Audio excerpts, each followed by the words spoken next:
আমরা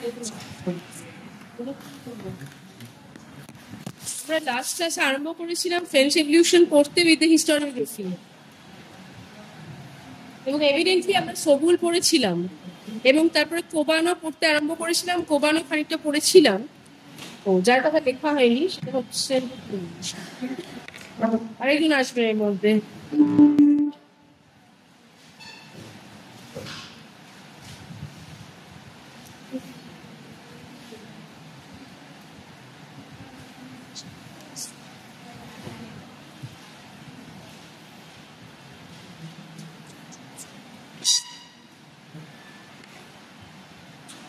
প্রথম দিকে 1960s অব্দি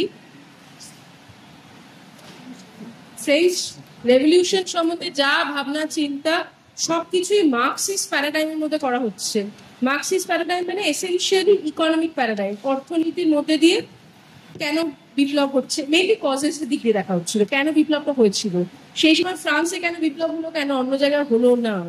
All these answers or answers to all these questions were sought through the economic paradigm. But 1960s এর পরে যখন একটা কালচারাল টার্ন এলো, যেটা একটা সাংস্কৃতিক সাংঘাতিক একটা ঝড়ের মতো, it was like a tornado in the realm of thought, ভাবনা চিন্তা জগতে, এবং সেটা শুধু ইতিহাস নয়, সোশ্যাল সায়েন্স, দর্শন সবকিছুকে ভীষণভাবে প্রভাবিত করেছিল। সেই সময় যারা নতুন ভাবে নতুন আঙ্গিকে দেখতে আরম্ভ করেছিলেন তাদের মধ্যে একদম পথিকৃৎ দ্য পাইনিয়ারিং ওয়াজ অ্যালফ্রেড কোবান। কোবানের কথা আমরা বলেছি, কোবান ওয়াজ এ সোশ্যাল হিস্টোরিয়ান, মনে রেখো, এবং হি ওয়াজ নন মার্কসিস্ট।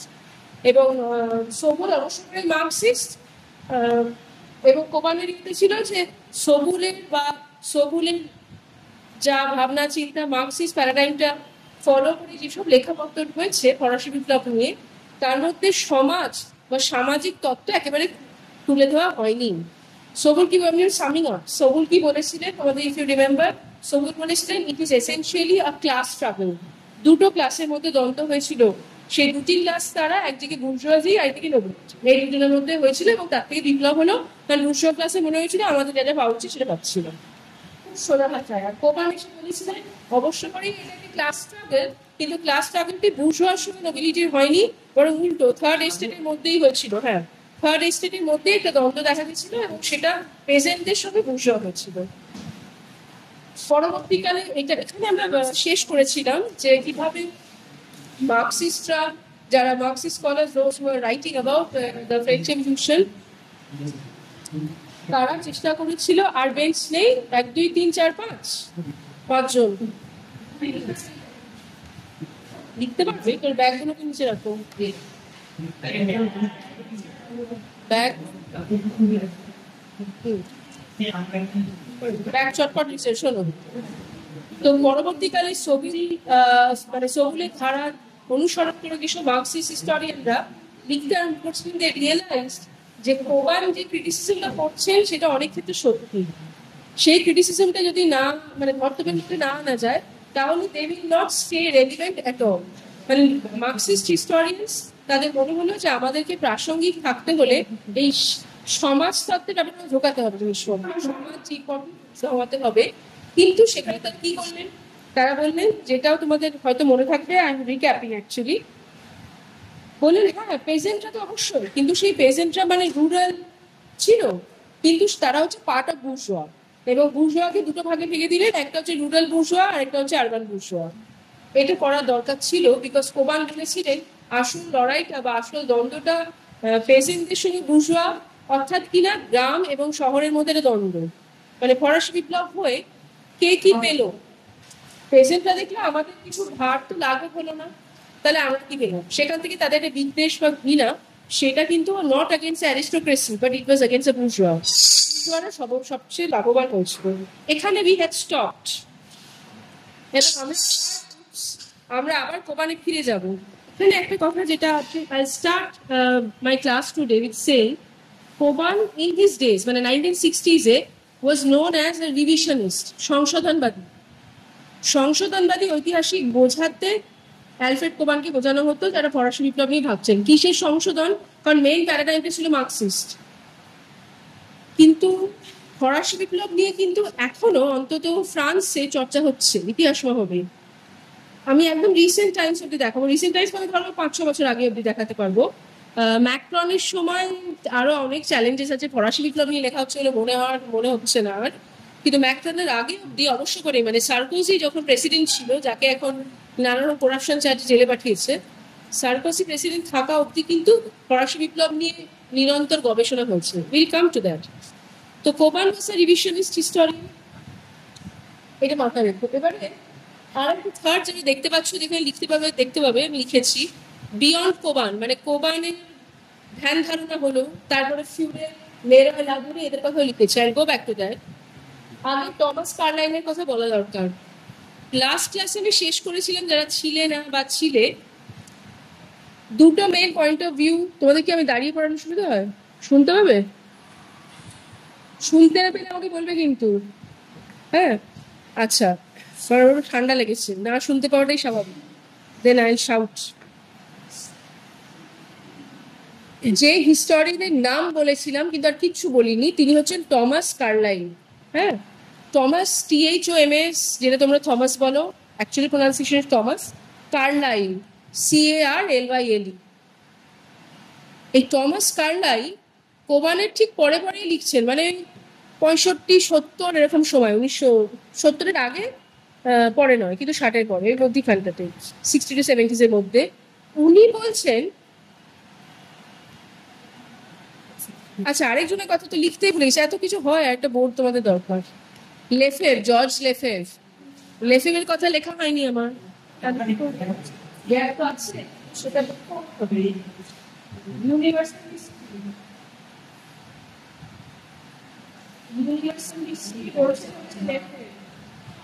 খুব ইম্পর্টেন্ট।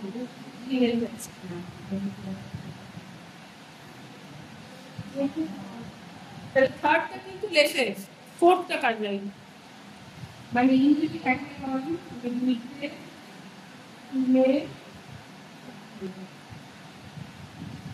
চারটে মেন স্ট্রিমস অফ থট একটা পর একটা আসছে, অনেক সময় ওভারল্যাপ করছে। মানে কোবানের লেখা যখন হইটই গেল, এবং একটা জিনিস আমাদের সকলের মাথায় রাখার, কোনো লেখাই কিন্তু it is not going out of fashion, সেগুলো রয়েছে। কিন্তু একটা পিরিয়ডের পর দোজ আর বিং চ্যালেঞ্জ হয়ে নতুন লেখা হচ্ছে, কিন্তু তার মানে নয় যে এখন কেউ, এখনো ইনফ্যাক্ট পড়ছে, সবুলের লেখা পড়ছে না, সবুলের লেখা ভীষণ রেলিভেন্ট, পড়ছে ডেফিনেটলি। LEFEBVRE, ওটা তো ওরকম হ্যান্ডরাইটিং হয়েছে, VRE। লেফেভ বলেছিলেন ইউনিভার্সাল পার্সপেক্টিভ থেকে, ইফ ইউ রিমেম্বার আমরা পড়েছিলাম যে কজ নয়, দেখতে হবে ফরাসি বিপ্লবের প্রভাব কতটা পড়েছিল, এবং সেটা ফ্রান্সের থেকে বেশি পড়েছিল অন্যান্য দেশের উপরে, বিশেষত ইউরোপে। কেন কি, we had discussed. Thomas Carlyle একদম অন্যদিকে, যেটা কেউ বলেনি, সেখান থেকে উনি দেখলেন। টমাস কার্লাইল বললেন ফরাসি বিপ্লবকে বুঝতে গেলে দেখতে হবে যে এইটাতে যারা পার্টিসিপেট করেছিল তাদের এক্সপিরিয়েন্স কি, experience of the people who participated in it. তার মানে উনি যেটা করলেন, একটা ইউনিভার্সাল থেকে একদম একটা ইন্ডিভিজুয়াল এক্সপিরিয়েন্সের জায়গায় জিনিসটাকে আনার চেষ্টা করলেন, সেইখান থেকে ইতিহাসটা দেখার চেষ্টা করলেন, ইন্ডিভিজুয়াল পার্টিসিপেশন। ইউনিভার্সাল হিস্ট্রি লেফেভ বলছেন যে শুধুমাত্র ফ্রান্সে কি প্রভাব পড়েছিল সেটা কেন আমরা দেখবো, কারণ ফরাসি বিপ্লব ফ্রান্সের একার নয়। ফরাসি বিপ্লব হয়েছিল ফ্রান্সে, কিন্তু এটা একটা ওয়ার্ল্ড ইভেন্ট। তাহলে সেটার কোথায় কোথায়, যেটা আমরা আগের দিন আলোচনা করেছিলাম, নেপোলিয়নিক ওয়ার্স এর মধ্যে দিয়ে কি কি এফেক্ট হচ্ছে, হ্যাঁ এসব। এবং দরজাটা খুলেই দাও, হ্যাঁ বেশ সুন্দর আলো আসছে তো, ব্যাগ দিয়ে দাও। হ্যাঁ, তো সেই জিনিসটা আমাদের দেখার, যে কি করে নেপোলিয়নিক ওয়ার্স এর মধ্যে দিয়ে বা কালচারাল একটা যে ডিফিউশন হয়েছিল তার মধ্যে দিয়ে কিভাবে the French revolution had an appeal and impact beyond France. ফ্রান্সের মধ্যে একেবারেই আবদ্ধ ছিল না, সেটা লাস্ট দিন আমরা ডিসকাস করেছিলাম, যে কিভাবে ফরাসি বিপ্লবের পরে বা ফলে France became the epitome of culture. এর আগে সংস্কৃতি বলতে ইটালিতে ছিল, কি করে সেটা শিফট করে গেল ফ্রান্সে, এক্সেট্রা এক্সেট্রা। কার্লাইল এসব দেখাচ্ছেন না, কার্লাইল আবার পুরো জিনিসটাকে লেখার মধ্যে নিয়ে আসছেন টু দ্য ইন্ডিভিজুয়াল এক্সপিরিয়েন্সের কথা বলছেন। এটা একটা অ্যাকচুয়ালি সাইকোলজিক্যাল বা psycho history point of view থেকে দেখা, কার্লাইল বলছেন মনস্তাত্ত্বিক দিক দিয়ে ফরাসি বিপ্লবকে বোঝা উচিত। যদি ঠিক করে বুঝতে হয় এর প্রভাব কত, তাহলে প্রভাব দেখার জন্য অন্যান্য দেশে দেখার দরকার নেই, দেখতে হবে যে যারা পার্টিসিপেট করেছিল তাদের উপরে কি এফেক্ট পড়ছে। এবার কি করে দেখবেন উনি, এইটা একটা বড় প্রশ্ন। Because he cannot talk to the people. 1789 সালে যারা পার্টিসিপেট করেছে নিশ্চয়ই করে 1970 সালে, 1970 সালে তারা বেঁচে নেই। তাহলে হ্যাঁ হ্যাঁ নিয়ে এসো, আমি ব্যাংকে যাচ্ছি শুনছি। তো এটা পসিবল নয় যে 1789-90 যা হচ্ছে 1970s এ। So how did it think of capturing the personal experiences? সেক্ষেত্রেই ওনার একটা খুব ইউনিকনেস। উনি ইতিহাসটা লিখলেন মূলত ন্যারেটিভ ফর্মে, ন্যারেটিভ মানে আখ্যানমূলক ভাবে, এবং পোয়েটিক ল্যাঙ্গুয়েজ ইউজ করলেন। মানে এমন ভাবে লিখছেন ভাষাটা, এমন ভাবে যখন বাস্তিল দুর্গ ভাঙা হচ্ছে এমন ভাবে লিখছেন যেন যে রিডার পড়ে মনে হবে সেই ভাঙছে। মানে অত্যন্ত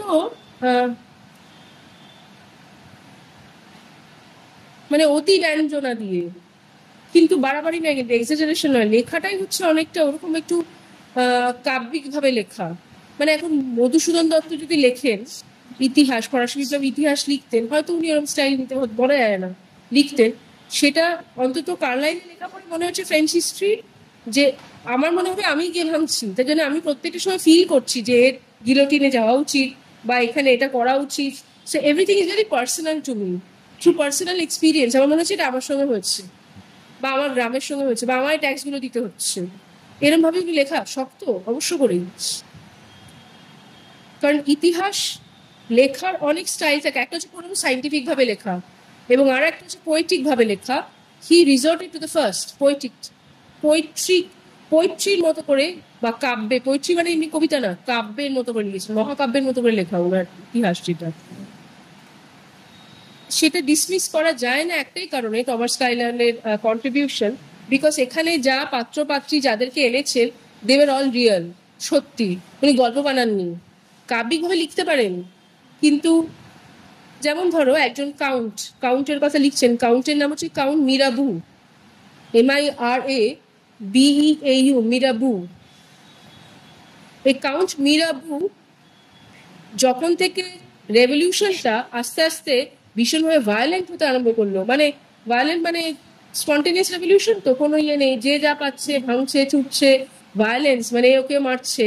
সেই সময় কাউন্ট মিরাবুর মনে হতে লাগলো যে এই বিপ্লব এক্ষুনি বন্ধ করে দেওয়া দরকার, কারণ আমরা যেটা ভেবে বিপ্লবে পার্টিসিপেট করেছিলাম এটা তার থেকে অন্যদিকে চলে যাচ্ছি, হয়তো হাত থেকে বেরিয়ে গেছে জিনিসটা। এই কাউন্ট মিরাবু পরবর্তীকালে মারা যান। তো কাউন্ট মিরাবুর যে মৃত্যুটা, সেটা সম্বন্ধে কার্লাইল লিখতে গিয়ে বলছেন যে এই যুগে আর উনার মতো কোনো লোক জন্মাবে না বলে খুব আক্ষেপ করছে না। এই যে ক্যারেক্টার বা এই যে contribution, I just gave you an example, এগুলো কিন্তু সব সত্যি, কিন্তু উনি যেভাবে উপস্থাপনা করছেন সেটা কাব্যিক। এবং এটাকে সাইকো হিস্ট্রির খুব আর্লি বিগিনিংস অফ সাইকো হিস্ট্রির মধ্যে ধরা হয় ওনার কাজটা, কারণ উনি সাইকোলজিক্যাল রেলমে দেখার চেষ্টা বা দেখানোর চেষ্টা করছেন যে এই বিপ্লবের প্রভাব সাধারণ মানুষ থেকে আরম্ভ করে নোবেলিটি, অ্যারিস্টোক্র্যাট, বুর্জোয়া সকলের মধ্যে কি প্রভাব ফেলেছিল তাদের মনে। এবং এটা ভাবছেন কারণ উনি ধরে নিচ্ছেন যে যারা রিডার্স তাদের মধ্যে সাধারণ মানুষ যেমন আছে সেরকম নোবেলরাও আছে, বুর্জোয়ারাও আছে, সবাই আছে, সব স্তরের লোকের ওনার বই বা ওনার কাজ পড়বে। মানে এটা খুব ইউনিক, কারণ একটা ইমোশনাল আপিল আছে ওনার লেখাটার। এই ইমোশনাল হিস্ট্রি বা ইমোশনাল আপিল আর কোনো আগের লেখার খুব একটা নেই, এটা আমরা দেখতে পাচ্ছি না।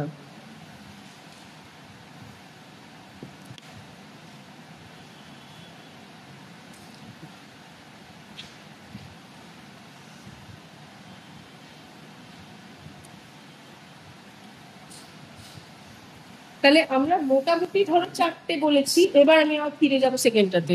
পোস্ট মার্কসিস্টে ফিরে যেতে হবে, কারণ কোবান এবং ফ্রাঁসোয়া ফিউরেকে উই হ্যাভ টু ডিসকাস, যে কোবান বা ফিউরের কে ছিল। 1960s আমরা 1960-এর দশকে ফিরে যাই যখন কোবান লিখলেন ওনার কাজ, এবং ওনার কাজটা খুব ইম্পর্টেন্ট বিকজ এটা প্রথম একটা সামাজিক প্রেক্ষাপট দেওয়ার চেষ্টা করলো, বা সমাজের দিক থেকে ফরাসি বিপ্লবের যে সিগনিফিকেন্স বা গুরুত্ব সেটা বোঝার চেষ্টা করলো। সেটা একটা। ঠিক 1960s কোবানের পরপরই যে লেখাগুলি পাবলিশ হলো, ওয়ান বিলং টু ফ্রাঁসোয়া ফিউরে, এই যে আছে François ফিউরে,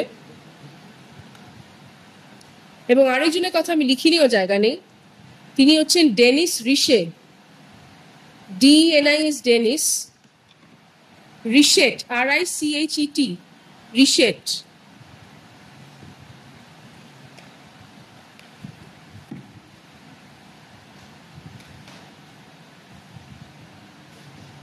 DENIS RICHET, Denis রিশেট।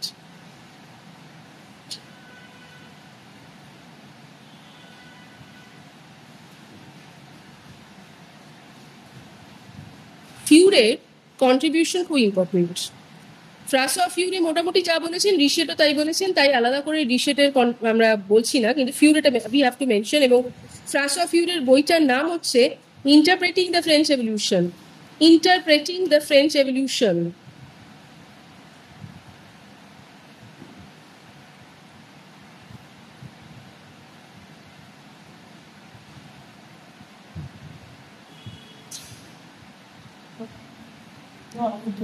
Interpreting.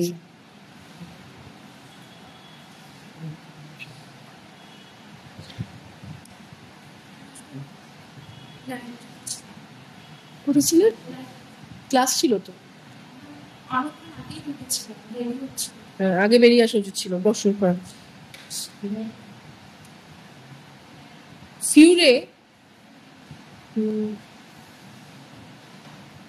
ওনার লেখার মধ্যে দিয়ে কোবানের কিছু জিনিস অ্যাকসেপ্ট করেছেন, আবার কোবানকে অনেক জায়গায় ক্রিটিসাইজ করেছেন। উনি আবার সোবুলের কিছু কিছু জিনিস মেনেছেন, বা বাকিগুলো ডিসমিস করেছেন। প্রথম যেটা, Feude refuses to admit Coban's argument that the French Revolution was mainly about social. আর কিছু বারবার ডিস্টার্বেন্স হলে আমি ক্লাসে পড়াতে পারবো না। জান এবার একবারে নিয়ে এসো। নো, আই এম সিরিয়াস, আমি একটা খুব ইম্পর্টেন্ট টপিক পড়াচ্ছি। আধা খাচ্ছা তোমরা যদি লেখো তাহলে তোমরা লিখবে। দিস ইজ লাস্ট টাইম, যার যে কারণে বেরোতে হচ্ছে একবারে বেরোবে, otherwise I won't allow. Just go, আর ব্যাগ ওয়াটার বটল যা যা আছে নিয়ে চলে এসো। আর হেন্সফোর্থ আমার ক্লাসের শিডিউল হচ্ছে 2:30, তোমরা রিকোয়েস্ট করেছো বলে 3টে হয়, সেখান থেকে আমি পেছাবো না। লাইব্রেরিতে যদি যেতে হয় আগে শিডিউল করবে, এখন নিয়ে এসো।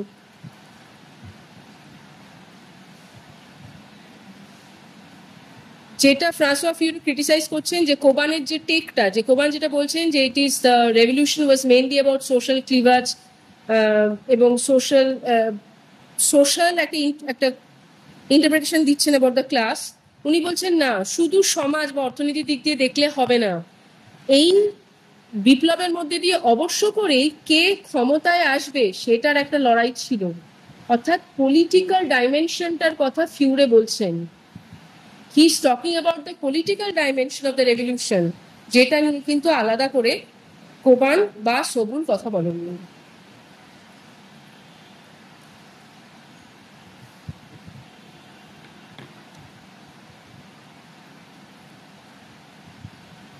উনি বলছেন পলিটিক্যাল লেজিটিমেসি পাওয়ার জন্যে প্রত্যেকটা শ্রেণী যারা ক্ষমতায় ছিল না তারা লড়াই করেছিল।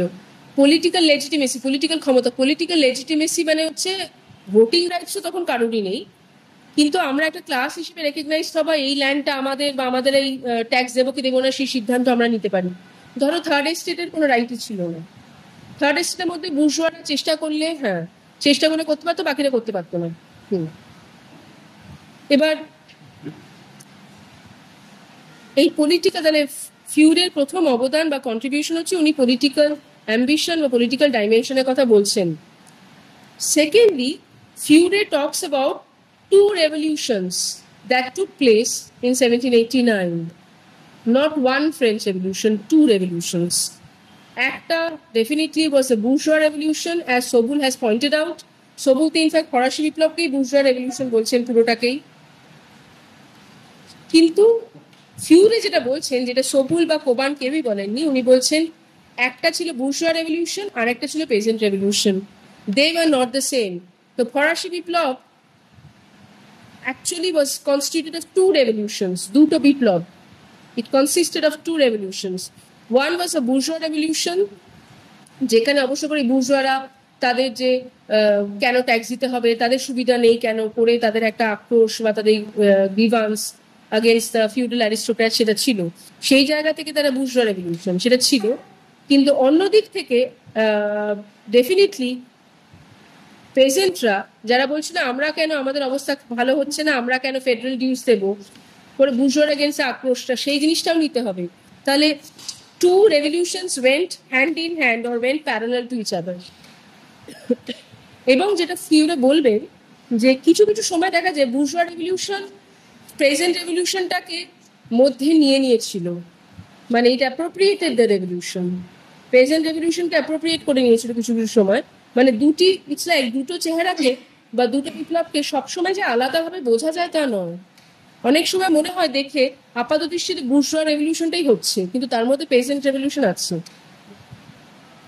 আবার অনেক সময় দুটোকে সম্পূর্ণ স্বতন্ত্র চেহারা দেখা যায়, শ্যাডোজ এর মতো, দূর থেকে হয় না যে মিলে যায় আবার করে আলাদা হয়ে যায়, ইটস লাইক দ্যাট, সেরকমটা উনি কথা বলছেন। কিন্তু বলছেন যে মনে রাখতে হবে দুটো কিন্তু আলাদা nature, but they went parallel to each other. তাহলে একটা বিপ্লব না, বিপ্লব দুটো রূপরেখা নিয়েছিল, এটা একটা খুব ইম্পর্টেন্ট ব্যাপার, এটা বলছেন। এবং আরো একটা যেটা বলছেন যেটা ধরো সবুল লেখার আগেই ফরাসি বিপ্লব নিয়ে সবুলের পয়েন্ট অফ ভিউটাকে অর্থোডক্স পয়েন্ট অফ ভিউ বলা হয়, মার্কসিস্ট অ্যান্ড অর্থোডক্স রিডিং। কিন্তু সবুল লেখার আগেই যারা ফরাসি বিপ্লব নিয়ে লেখা ভাবনা চিন্তা করছিল তার মধ্যে একজন হচ্ছেন হিস্টোরিয়ান, ফ্রেঞ্চ হিস্টোরিয়ান টকেভিল। তার স্পেলিংটা লেখো, লে টকেভিল, L for land, L-E space দাও, T for tram, T-O-C Q-U, Q এর পর সবসময় U হয়, Q-U-E V-I V for আমার কিছু মনে পড়ছে না, ভায়োলেট, V-I-L-L-E। এটা যে কোনো এমবেসিতে করতে হয় জানো তো, তুমি ফোন করার করে নাম বলো সবসময় বেসে টি ফর টি, মানে আদারওয়াইজ তো ভুলভাল হয়ে যাবে সেরকম। তাহলে স্পেলিংটা আমি একবার বলছি, টকেভিল হচ্ছে T-O-C-Q-U-E-V-I-L-L-E, লে টকেভিল। লে টকেভিল হচ্ছে সনাতন মতে ফরাসি ইতিহাস লিখছেন, ফরাসি ইতিহাস লিখছেন, উনি রেভলিউশনের ইতিহাস লিখছেন না। কিন্তু তবু বিপ্লবটা এমন একটা সর্বগ্রাসী ব্যাপার ছিল, উনি অবশ্য করে সেটা নিয়ে কমেন্ট করেছিলেন। এবং ওনার বক্তব্য ছিল French revolution did not actually fracture the existing Asia regime in very major way. There is a continuation. কারণ ফরাসি বিপ্লবের পরে আমরা তো তখনই দেখছি না যে হঠাৎ করে রিপাবলিক ডেমোক্রেসি সব চলে আসছে, আবার তো কাউন্টার রেভলিউশন হয়ে তোমরা দেখবে যে কিভাবে মনার্কি ফিরত আসছে, যদিও অনেক কম ক্ষমতা কিন্তু তবু মনার্কি। তো এই টকেভিলের যে বক্তব্যটা সেটাকে ফিউরে আরেকটু এক ধাপ এগিয়ে নিয়ে যান। ফিউরের বক্তব্য ছিল যে 1789 revolution definitely signified a break with the earlier structure. It definitely signified a break. একটা ব্রেক তো ছিলই, কারণ বিপ্লব মানেই তো ব্রেক, ভেঙে দেবে। But it did not mean a complete break. And there were certain attempts at institutional reform than destruction. I'll repeat myself. Fure argued, very similar to that of Tocqueville, that 1789 revolution certainly signified a break with the earlier structure. But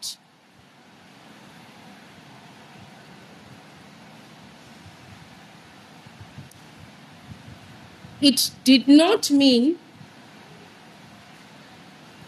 a complete breakaway. একটা break body ভাঙন ধরেছিল কিন্তু complete breakaway নয়, মানে engine আর train পুরো আলাদা হয়ে যাচ্ছে না, not a complete breakaway. Since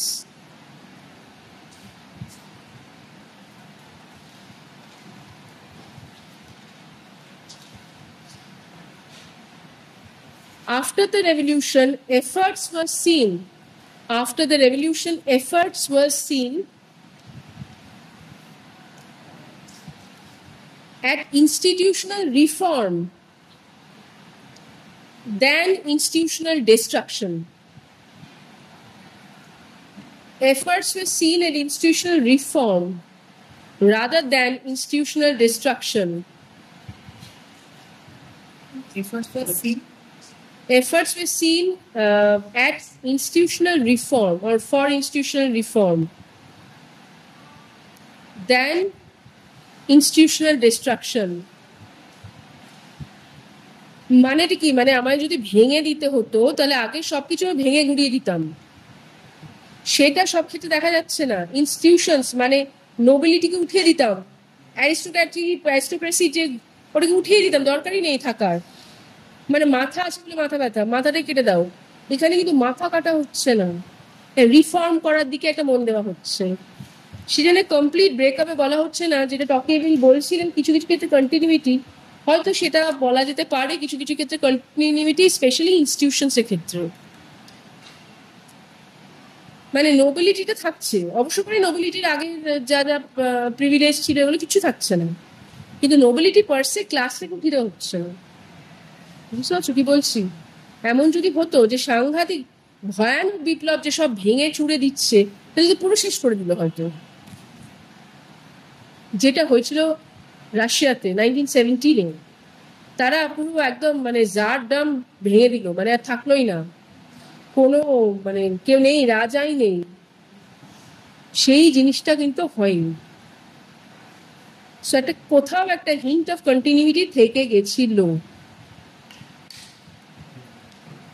এইটা টকেভিল বলছেন, এবং এটা খুব importantly ফিউরে has pointed that out. আরেকটা জিনিস যেটা বোথ ফিউরে, কোবান, এই দুজনেই মানে রিভিশনিস্ট স্কুল, এদেরকে রিভিশনিস্ট স্কুল বলা হবে, সংশোধনবাদী ঐতিহাসিক, both of them have criticized the Marxist school. এরা হচ্ছে পোস্ট মার্কসিস্ট স্কুল বা রিভিশনিস্ট স্কুল, এরা হচ্ছে মার্কসিস্ট স্কুলকে ক্রিটিসাইজ করেছে, এবং তার মধ্যে আমরা কোবান, ফিউরেকে একসঙ্গে ধরবো। তাদের ক্রিটিসিজমটা হচ্ছে, সবুল বলেছিলেন যে এইটা ভীষণভাবে মার্কসিস্ট, বিকজ এটা একটা ক্লাস স্ট্রাগল, যেই ক্লাস স্ট্রাগলের মধ্যে দিয়ে capitalism is replacing feudalism. Capitalism মানে ধনতন্ত্র, তাই তো আমরা জানি। ধনতন্ত্রের সর্বোচ্চ বা সবচেয়ে উৎকর্ষ প্রকাশ হচ্ছে শিল্প বিপ্লব ইতিহাসে। যদি সেটাই হয়, সবুলের পয়েন্ট অফ ভিউটাই আমরা মানি যে এই সমস্ত কিছু করা হয়েছিল যাতে করে ক্যাপিটালিজম আসতে পারে, ফাইন। কিন্তু তাহলে ফ্রেঞ্চ রেভলিউশন শেষ হচ্ছে যখন, রাফলি ধরো ওই 1805 টাইপ, 1800 অ্যাকচুয়ালি শেষ হয়ে যাচ্ছে। কেন তার বেশ কিছু বছর পরে, অন্তত 20-30 বছর পরে আমরা দেখবো ইন্ডাস্ট্রিয়াল রেভলিউশন হচ্ছে ফ্রান্সে। কেন ইমিডিয়েটলি হচ্ছে না? যদি এত কিছু করাই হচ্ছে ধনতন্ত্রের জন্য, তাহলে এতটা দেরি কেন? কি করে হচ্ছে যে পুরোনো যে সামন্তের প্রথা তাহলে কন্টিনিউ করছে? তাহলে তো Marxian logic cannot be accepted first. Second is, যেটা আমি আগের দিন হয়তো তোমাদের বলেছিলাম, তোমাদের সৌম্যজিৎ স্যার নিশ্চয়ই করে ডিটেলে পড়াবেন, ইন্ডাস্ট্রিয়াল রেভলিউশন ফ্রান্সে was a very different affair than in any other places of Europe, because সেখানে পুরোনো প্র্যাকটিস বা পুরোনো মোড অফ প্রোডাকশন অনেক ক্ষেত্রে কোএক্সিস্ট করছে, বিশেষত রুরাল ফ্রান্সে। পুরোনো ওই যে লুমসগুলো, যেখানে তাঁতশাল থেকে আরম্ভ করে যেভাবে বাড়িতে কাপড় বোনা হয়, প্রডিউস করা হয়, সেগুলো সবই আনইন্টারাপ্টেড একইভাবে চলছে 500-600 বছর ধরে। তাহলে কি করে আমরা বলতে পারি? হ্যাঁ, খেতে পারি। তাহলে কি করে আমরা বলতে পারি? খুব বৃষ্টি আসছে নিশ্চয়ই, ছাতা নেই আজকে, ফল ডেজ। হ্যাঁ, কি বলেছেন?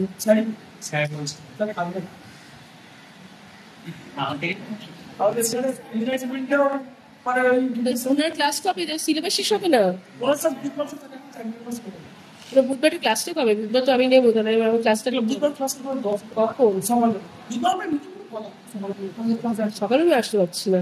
আমার 1:30 থেকে ক্লাস, তার আগে তোমাদের ক্লাস নিতে পারি, ধরো 12টা থেকে ক্লাস নিতে পারি। এই তো ঠিক আছে, আমি কনসার্টের সঙ্গে কথা বলি, অফিসিয়ালি জানিয়েছেন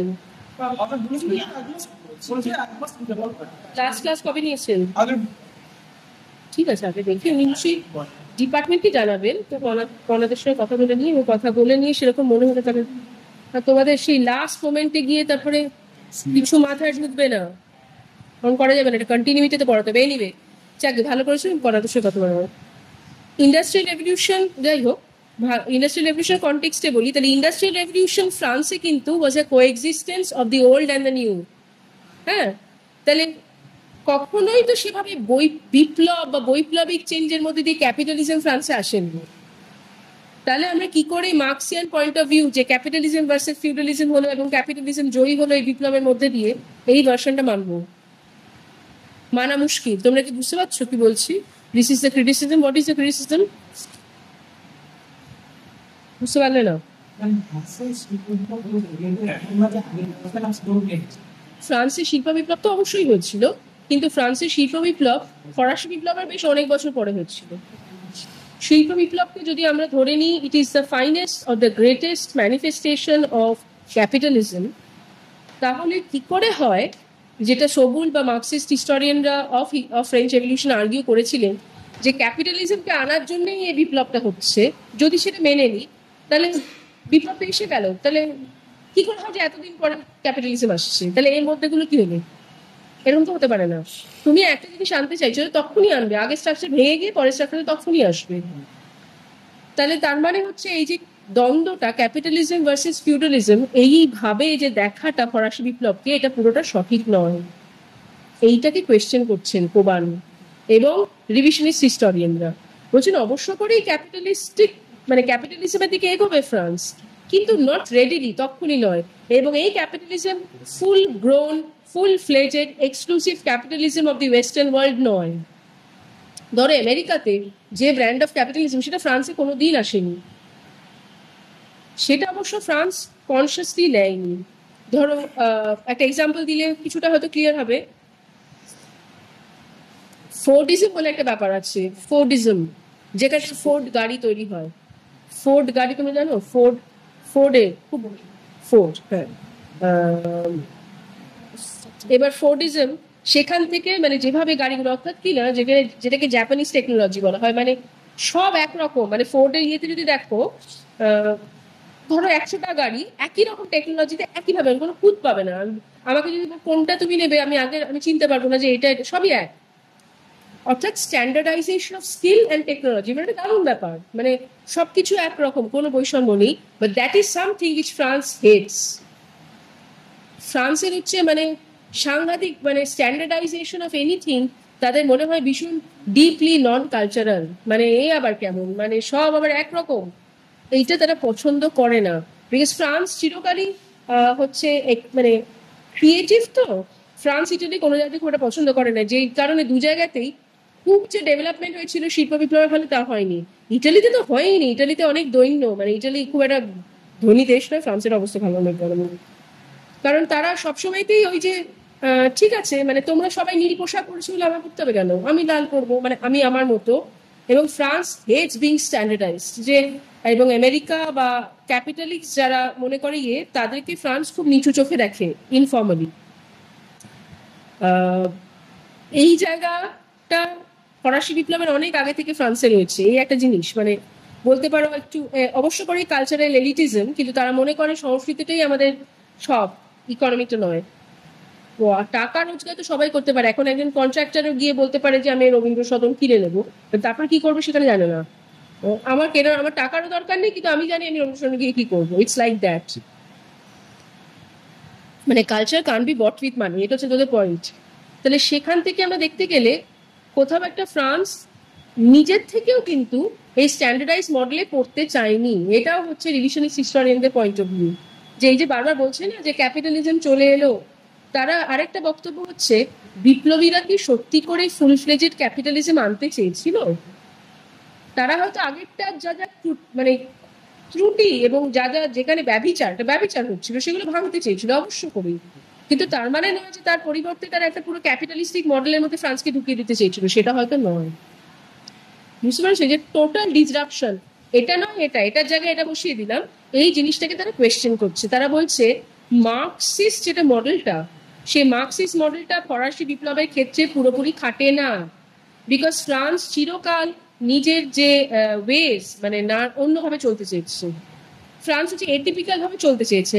আর তুমি যদি বলো আমি যদি তোমায় বলি আজকে অঙ্ক করো, তুমি বলবে না আমি এখন গান গাইবো। আমি যদি তোমায় গান গাইবো তুমি বলবে আমি নাচবো। মানে এখন সেটাতে কিছু করার নেই। এবারে সেখান থেকেই তোমার হয়তো যা ক্রিয়েটিভিটি ওখান থেকে বেরোবে। আমি যদি তোমায় জোর করে হাত ধরে না এক্ষুনি অঙ্ক করতে হবে, তুমি হয়তো মারাই গেলে, তো কোনটা তার থেকে গান গাওয়া বেটার না। ইটস লাইক দ্যাট, মানে মারা গেল তুমি সত্যিই বলছি, because the French people think that they will die. তাদেরকে যদি জোর করে একটা ইয়ে করে রাখা হয়, তাদের এক্সেন্ট্রিক, যত লোকে এক্সেন্ট্রিক মানে ক্রেজিনেস হবে তত তাদের বেটার, মানে ক্রিয়েটিভ ভাবে থাকবে।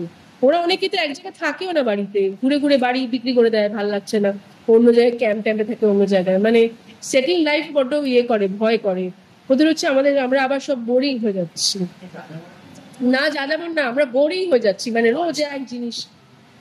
চাকরি ছেড়ে দেয় রেগুলারলি, চাকরিপত্র ছেড়ে দেয়, মানে আদারওয়াইজ যাকে সে এখন ভেবে লাভ নেই। কিন্তু এটা চিরকালই ওদের ব্যাপার, তাই জন্য সেইখানে মার্কসিস্ট মডেলটা ফিট করছে না। এটা কোবান বলেছিলেন যে সমাজের মধ্যে দিয়ে দেখতে হবে। ফিউরেটটাও আমরা দেখলাম। এবারে লাস্টটাতে আমরা যাবো লেরয় লাদুরিটাতে আমাদের একটু যেতে হবে।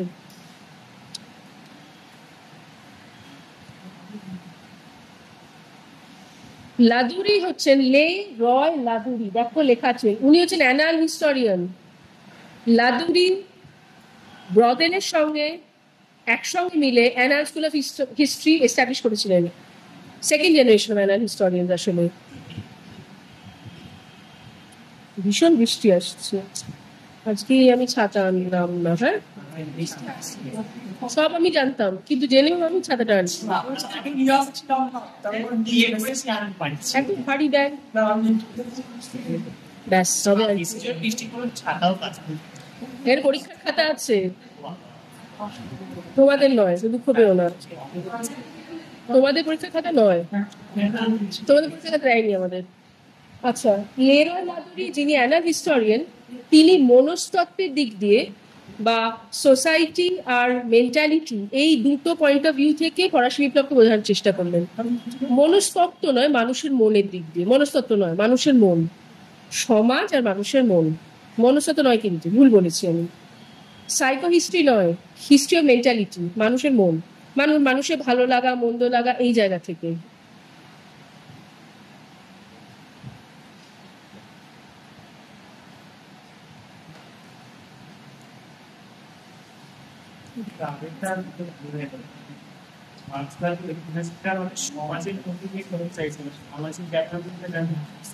সমাজের মধ্যে দিয়ে যদি দেখছিল না, সামাজিক ব্যাপারটা কোনো ধর্তব্যের মধ্যে ধরছে না অ্যানালিসিসের ক্ষেত্রে, কেউ ধরছে না। তো মার্কসিস্ট মানে তো ইকোনমি, তারা ইকোনমির মধ্যে সমাজকে ধরতো না, মনে করতো ইকোনমিক ডিটারমিনিজম। তোমরা অ্যাকচুয়ালি তোমরা তো পড়োনি ন্যাচারালি।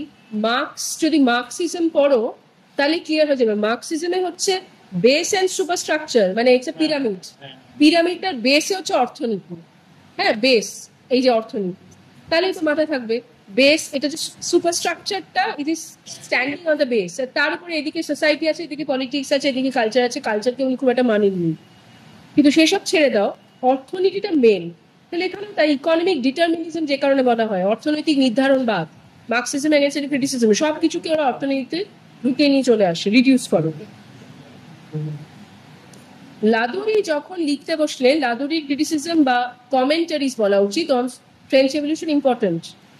উনি কোবান এবং তার আগে মার্কসিস্ট যে পয়েন্ট অফ ভিউ দুটোকেই পর্যালোচনা করতে বসলেন, এবং পরে উনার ফার্স্ট অবজারভেশন হলো যে কোবান এবং রিভিশনিস্ট হিস্টোরিয়ানরা এই যে লিখেছেন যে সমাজ ইম্পর্টেন্ট এক্সেট্রা, এবং মার্কসিজমের যে ত্রুটি বিচ্যুতি, তার মধ্যে দিয়ে ওরা মার্কসিস্ট স্কলারদেরই অত্যন্ত উপকার করেছে। কারণ মার্কসিস্ট স্কলারদের যে লিমিটেশন ছিল সেটা যদি না তখন পয়েন্টেড আউট হতো, তাহলে পরের দিকে মার্কসিস্ট স্কলারশিপের কোনো প্রাসঙ্গিকতা বা রেলিভেন্স থাকতো না, কেউ পড়তো না। এই যে আমি তোমাদের বলছিলাম যে মার্কসিস্ট স্কলার কেউ তারা রিভাইজ করতে আরম্ভ করেছিল তাদের পয়েন্ট অফ ভিউ, যে তারা মনে করেছিল যে হ্যাঁ সত্যি সোসাইটি ইম্পর্টেন্ট বলে ওই যে রুরাল বুর্জোয়া বা পেটি বুর্জোয়া এই কনসেপ্টগুলো আনতে আরম্ভ করেছিল। সম্ভব হয়েছিল কারণ কোবান তাদেরকে চোখে আঙুল দেখিয়েছিলেন তোমরা এখানে ভুল করছো, তোমাদের একটা লিমিটেড সমাজটাকে তোমরা ধর্তব্যের মধ্যে আনোনি কেন, এটা যে একটা রুরাল ভার্সেস আরবান এই জিনিসটাকে বোঝোনি কেন। তো সেটার প্রসঙ্গতে তুলেই লাদুরি বলছেন এই ক্রিটিসিজমটার মধ্যে দিয়ে actually কোবান has done a huge benefit to the Marxist scholars of the French Revolution. Marxist scholar আর কোবান যে দুপক্ষে এরকম ভাবে না দেখি উনি বরং বলছেন মার্কসিস্ট স্কলারদেরকে উপকার করেছে কোবানের ক্রিটিসিজম। বুঝতে পেরেছো? এটা তো অন্যরকম ভাবে পড়া। আগে কি হতো, দুটো আলাদা ব্লক, একে অপরের মুখ দেখা দেখি নেই। উনি বলছেন না, এটাতে ইটস অলমোস্ট লাইক দুজন ধরো ভীষণ বন্ধু, তারা আবার প্রচন্ড শত্রু হয়ে যদি যায়, কারণ একজন বন্ধু সহ্য করতে পারছে না তাকে ক্রিটিসাইজ করছে আরেকজন বন্ধু। কিন্তু বন্ধুরা তো ক্রিটিসাইজ করবেই, যে বন্ধু তো বন্ধুই নয়, সে যদি বলে তুই কত ভালো, সে বিশেষ ভালো বন্ধু নয়। তাহলে ক্রিটিসাইজ করছি, এবার আমার এত ক্রিটিসিজম সহ্য হলো না, কিন্তু পরবর্তীকালে আমি বুঝলাম যে ঠিকই বলছিল। তাহলে সেখানে থার্ড একজন সে বলবে যে এ তো তোমায় ঠিকই বলছিল, তার জন্যই তো তুমি এইগুলো you change your path, otherwise তুমি কিভাবে যেতে। ইটস দ্য সেম থিং, সেখানে একটা বলছে যে এই ক্রিটিসিজমটা ইম্পর্টেন্ট। সেকেন্ড যেটা বলছেন উনি ক্যাপিটালিজমের যে আশাটা, যেটা মার্কসিস্টরা ভীষণ যেটাকে করেছিল, ক্যাপিটালিজম বা ক্যাপিটালিস্টদের যে আশাটা থ্রু দ্য ফ্রেঞ্চ রেভলিউশন, এই জিনিসটাকে আরো ডিটেলে পর্যালোচনা করছেন Ladurie. Ladurie is reanalysing the Marxist argument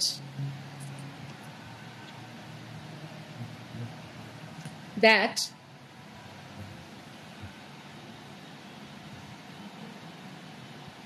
ভীষণ বৃষ্টি পড়বে আর্গুমেন্ট। হ্যাঁ না, সাথে ছিল কি করবো, আরো বৃষ্টি। আমি ভাবছি ছাতার দোকান কোথায় আছে, ওখানে যেতে হবে। সেই তো এখান থেকে Mahendra Dutta. Argument that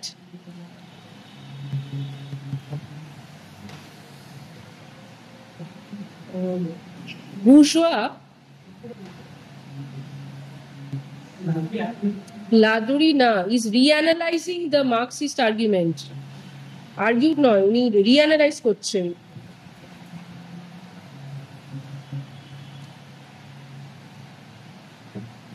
Marxist argument that the French Revolution meant a coming of capitalism and the capitalist class. That the French Revolution meant a coming of capitalism and capitalist class.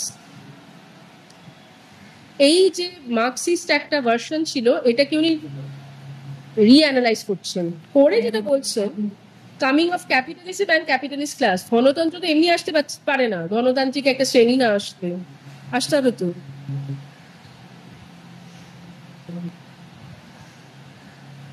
And রিঅ্যানালাইজ করে যেটা বলছেন সেটা খুব ইম্পর্টেন্ট। লাদুরি বলছেন 1789 এর বিপ্লবের মধ্যে থেকে যে বুর্জোয়ারা উঠেছিল, যারা লাভ করেছিল, তারা কিন্তু ক্যাপিটালিস্ট ছিল না। They were not capitalists. এখানে বলতে হবে he argued, he মানে এখানে লাদুরি লেখো, লাদুরি argued that the capitalists who gained from the 1789 revolution were not the capitalists, the bourgeois who gained from the 1789 revolution, the bourgeois who gained from the 1789 revolution were not capitalists.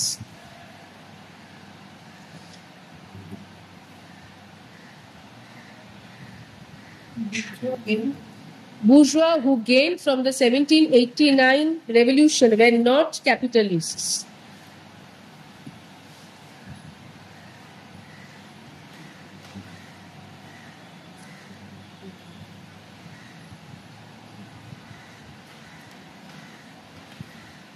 And he argued that capitalism did come to France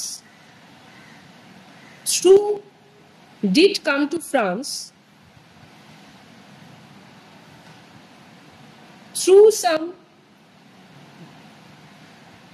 landowners, but not in a major way. Capitalism did come to France এসেছিল, but not in a major way. আর কাদের মধ্যে দিয়ে এসেছিল? Came through some landowners, but not in a major way, as due to the revolution foreign trade was greatly hampered. As due to the revolution foreign trade was greatly hampered, Capitalism reached out of France through some landrunners. but not in a major way, as foreign trade was greatly hampered due to the revolution.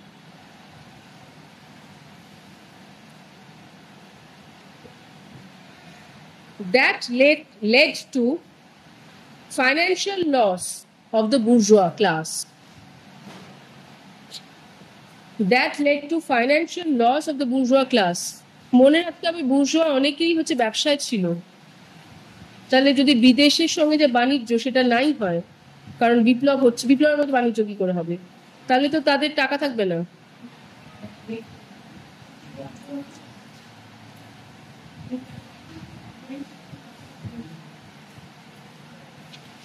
মানে Marxist স্কলাররা বলেছিলেন যে ফরাসি বিপ্লবের ফলে ক্যাপিটালিজমের আবির্ভাব হয়।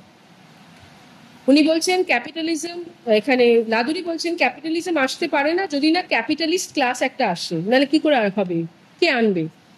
তো এই ক্যাপিটালিস্ট ক্লাস বলতে কি বলছেন, এই বুর্জোয়া ক্লাস কিন্তু ক্যাপিটালিস্ট ক্লাস ছিল না, কারণ তাদের নিজেদেরই বেশিরভাগের ফাইন্যান্সিয়াল লস হয়েছিল, বিকজ ফরেন ট্রেড যেটা বা এক্সটার্নাল ট্রেড এই বিপ্লবের সময় খুব ক্ষতিগ্রস্ত হয়। তাহলে তাদের হাতে টাকা তো কমে যাচ্ছে। ক্যাপিটালিজম পুঁজিবাদী, কথাটা হচ্ছে পুঁজিবাদ, সেই পুঁজিটা কোথায়?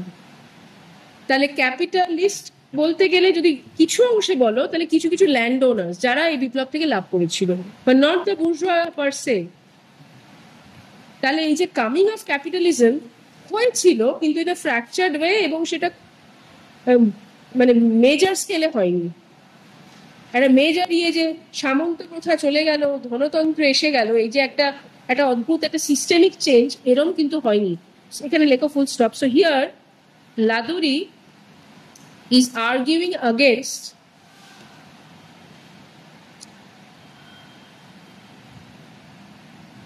the orthodox Marxist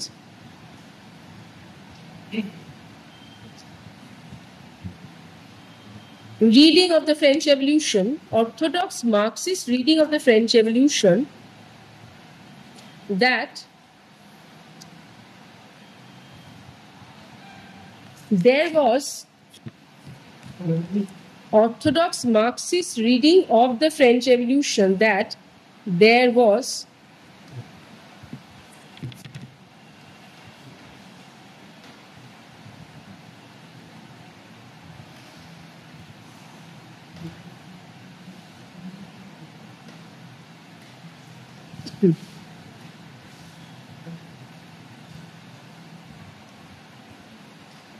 a complete systemic change, that there was a complete systemic change from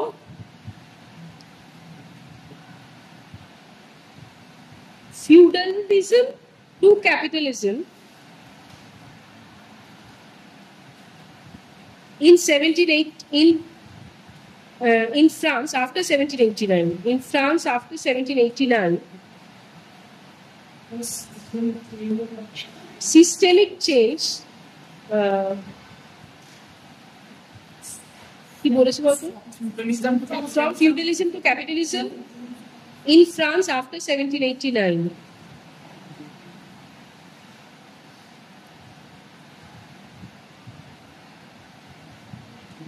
Full stop. Since capitalism could not have come without the presence of a capitalist class,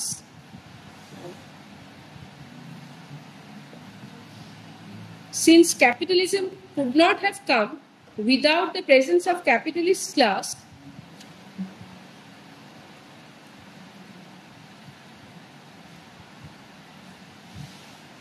Laduri tries to analyze the role of bourgeois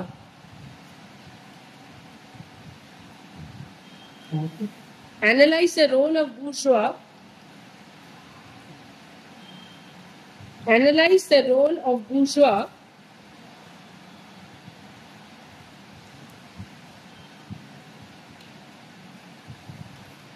and the presence or absence of capital in their hands.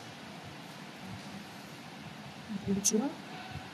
Role of the bourgeois and the presence or absence of capital in their hands during the revolution.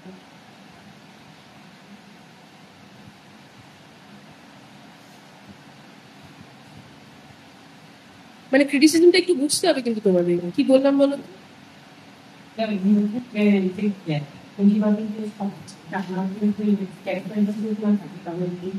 একদম পুঁজিবাদ এমনি থেকে আসবে না, ঠিক।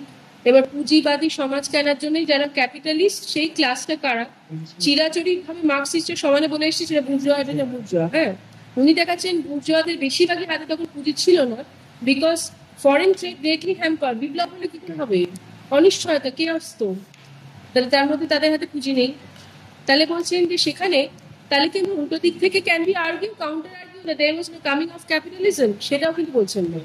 লাদুরি বলছেন capitalism did come, but not in a major way, বিশাল ভাবে নয়, যে আগের সিস্টেমিক চেঞ্জ। সিস্টেমিক চেঞ্জ বলতে মানে আগের পুরো সিস্টেম লাইক কি বোঝাবো তোমাদের, এখন যদি কম্পিউটার সফটওয়্যারের ক্ষেত্রে হয়তো এই যে ধরো কম্পিউটার এক একটা উইন্ডোজ চলে যায় না, সে 2008-এর উইন্ডোজ এখন নেই, পরে যে আপডেটেড হয়ে 2010 চলে এসছে, এখন যদি কত 2000 কত আমি জানি না, 2018-19-11 চলছে। আগের গুলো আছে, সাপোর্ট পাওয়া যায় অবশ্য করে, কিন্তু অরিজিনালি তুমি নামানো মুশকিল হবে। এখন কিনলে নতুন ল্যাপটপ বা কম্পিউটার সব 2011-এ পাবে। So it is like that. Systemic change মানে আগেরটা পুরোটা ওভারহল হচ্ছে তা না, আগেরগুলো রয়েছে, উনি সেরকমই বলছেন। তো এটা একটা মেজর আর্গুমেন্ট এখানে আমরা দেখতে পাবো।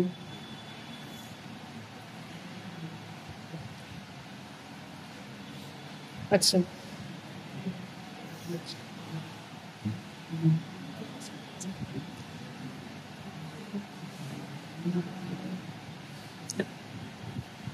ফিউরে এখানে লাগুরি মেনশন করছেন যে কোবান কিছু কিছু জিনিস দেখিয়েছেন সমাজের ইতিহাসের দিক দিয়ে, কিন্তু অনেক কিছু দিক দিয়ে উনি আবার দেখানোনি। যেমন কোবানকে উনি প্রেস করছেন যে কোবান যে সোশ্যাল বা সামাজিকভাবে বিপ্লবটাকে বোঝার একটা চেষ্টা করেছেন, তার ফলে পরবর্তীকালে যে French revolution as a popular movement, এই ধ্যান ধারণাটা অনেকটাই গ্রহণযোগ্যতা পায়।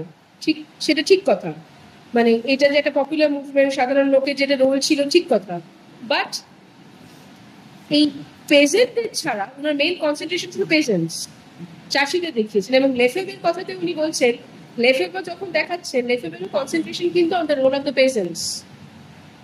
কিন্তু পেজেন্টরা বাইরে বাদে শহরে বিপ্লবটা কি করে স্প্রেড করছে সেটা নিয়ে না কোবান না লেফের খুব একটা বাক্য ব্যয় করেছেন। সেইখানে ফ্রাঁসোয়া ফিউরে লিখেছেন, ফিউরে সেইখানটা লিখেছেন, অর্থাৎ the urban aspect of the revolution. Because একটা জিনিস মনে রাখতে হবে, the revolution was as much rural as it was urban. যে ব্রেড রায়াটস গুলো হচ্ছে সেগুলো শহরে হচ্ছে প্রথমে, তারপরে গ্রামে হচ্ছে, কিন্তু শহরেও হচ্ছে। বাস্তিল দুর্গ যে ভাঙছে, বাস্তিল দুর্গ শহরে, প্যারিসে। তাহলে শহরের রিয়াকশনটা কিসের জানতে হবে, শহরের সাপোর্ট ছিল কি ছিল না, কেন ছিল, এটা একটু দেখা দরকার। সেই জায়গাগুলোতে দেখতে হবে, সেখানগুলোতে একেবারেই কনসেন্ট্রেট করেনি কোবান বা বাকিরা। যেটা ফিউরে বলছেন রোল অফ ক্লাব, শহরের যে ক্লাবস, ক্যাফেজ, এগুলো খুব ইম্পর্টেন্ট সেই সময় to build up public opinion against the aristocrats and the king। এটা ফিউরে বলছেন। মানে ওই যে শহরের তোমার ক্লাব বা এগুলো গ্রামে ছিল না, ক্যাফে বা ক্লাব বা, অর্থাৎ intellectual participation of the intellectuals, যারা বুদ্ধিজীবী, এই বুদ্ধিজীবীরা এসেনশিয়ালি চিরকালই আরবান, গ্রামীণ বুদ্ধিজীবী খুব একটা নেই। তাহলে এই আরবানদের কথা, আরবান যে ইন্টেলেকচুয়ালস যারা, তাদের পার্টিসিপেশন বা তাদের রিসেপশন তাদের মধ্যে কি হচ্ছিল এটার কথা কিন্তু ফিউরে বলছেন। এবং ইন্টারেস্টিংলি ফিউরে আরো ভালো করে বলতে পারছেন, মানে ফিউরে নিজেই প্যারিসিয়ান, মানে প্যারিসের লোক। এবার কোবানও কিন্তু প্যারিসিয়ান, কিন্তু কোবান নিজে শহরের কথা লিখছেন না, খালি গ্রামের কথা লিখছেন, হোয়াট এভার। তো এটা আমরা দেখছি। তাহলে লাদুরির কথাটা আমরা দেখলাম। একদম শেষে যদি বলি, বিয়ন্ড কোবান মানে কোবান, ফিউরে, লাদুরি এদের পরবর্তীকালে, ধরো 1970-70-এর পরের দশক থেকেও ফরাসি বিপ্লব নিয়ে লেখা হচ্ছে। তখন থেকে যেটা দেখা হতে লাগলো যে ফরাসি বিপ্লবকে শুধুমাত্র ইকোনমি বা কালচার, এই দুটো কোনো দিক দিয়ে যদি দেখা হয়, that will be a limited understanding of the French revolution. তাহলে কি কি দিয়ে দেখা উচিত? আলাদা আলাদা লেন্স, আলাদা আলাদা পার্সপেক্টিভ চলে এসছে। একটা হচ্ছে identity, through the lens of identity, gender, religion, ethnicity, language,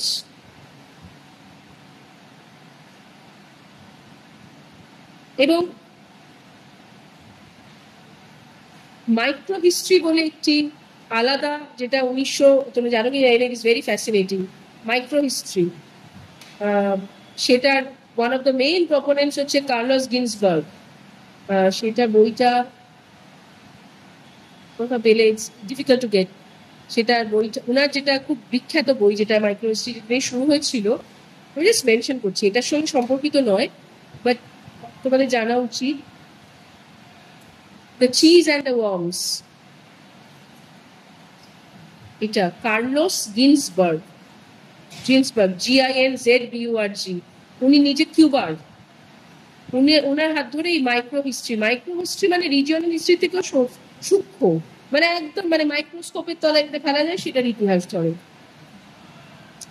সেরকম আমি যদি হিস্ট্রি অফ চিজ নিয়ে লিখি, লেখা হচ্ছে হিস্ট্রি অফ চিজ নিয়ে, হিস্ট্রি অফ স্পুন তোমরা লিখতে পারো, চামচের ইতিহাস লিখতে পারো। মানে বলছি ততটাই মাইক্রো, কিন্তু কেনটা কি, কারণটা কি? উনি একজন পেজেন্টের একটা ডায়েরি ডিসকভার করেছিলেন 16th সেঞ্চুরি ফ্রান্স, একটা ডায়েরি, একটা একজন চাষার। সেই ডায়েরির থেকে উনি পেজেন্টের রেগুলার লাইফটা যেমন কনস্ট্রাক্ট করছেন, কিন্তু সেটাকে একটা দূরবীনের মতো ইউজ করে, মাইক্রোস্কোপের মতো ইউজ করে তার সমাজ, তার সঙ্গে তার সমাজের সম্পর্ক, চার্চের সঙ্গে তার সম্পর্ক, সে কি কি ডিউস দিচ্ছে কি দিচ্ছে না পুরোটা দেখতে পেয়েছিলেন। ইটস লাইক একটা ছোট মানে ছোট্ট ছিদ্র যদি ঘরে থাকে, সেটা দিয়ে আমি পুরো আকাশ দেখতে পাই। It's like that micro history. এটাই তাই আমি একটা মানে পয়েন্ট অফ ডিপার্চার খুব সূক্ষ্ম বা ছোট, কিন্তু তাই দিয়ে আমার পার্সপেক্টিভটা বড়। আমি শুধু ওখানে থাকছিলাম, প্রেজেন্টের চোখ দিয়ে আমি তখন এন্টার ফ্রান্স বা ফ্রেঞ্চ সোশ্যাল হিস্ট্রি দেখছি, তাই না? খুব ফ্যাসিনেটিং। আবার আরেকটা যেটা তোমাদের ইন্টারেস্ট থাকলে কখনো কালচার হিস্ট্রির মধ্যেই, সেটা ফ্রান্স, এই কাজগুলো ফ্রান্সে হচ্ছে 1970s গোড়ায়।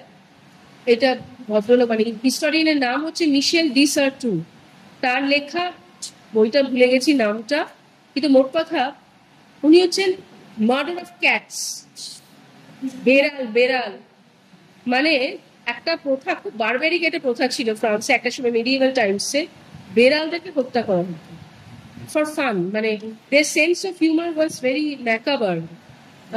এবং হত্যা মানে বিচ্ছিরি ভাবে শিকে ঝুলিয়ে, মানে বিচ্ছিরি ভাবে মানে টাঙিয়ে দিল পোষা বেড়াল। পুড়িয়ে মারানো হয়, মানে পুড়িয়ে তো শেষ হয়ে গেল।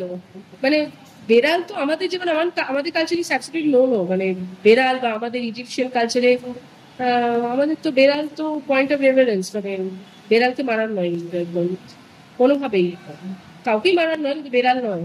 সেখানে বেড়াল, এবং সেখানে দেখা যাচ্ছে একজন প্রিন্টার, প্রিন্টিং প্রেসে কাজ করে কয়েকজন কর্মী, সেই প্রিন্টিং প্রেসের যে মালিক এবং তার মালিকের স্ত্রী দুজনে ভীষণ টর্চার করে লোকেদের, মানে টর্চার করে ঠিক করে খেতে দেয় না, মাইনে দেয় না, দিনের পর দিন খুব খারাপ অবস্থায় থাকতে দেয়, মানে খুব মানে চাকর বাকরের মতো খাটায়, খুব খারাপ ব্যবহার করে। তো সেটা প্রতিশোধ তুলতে গিয়ে তাদের যে কটা বেড়াল আছে তাদের মিস্টিরিয়াস ডেথ হচ্ছে, মানে তাদেরকে মেরে ফেলছে একটা পুরো। সেখান থেকে ইতিহাসটা শুরু।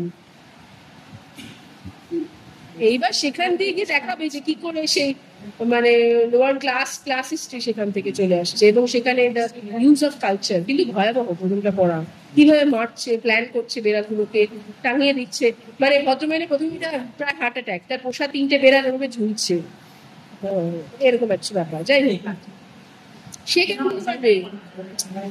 যাদেরকে তার কর্মচারীরা মারছে, ঠিক ফলো করছো না?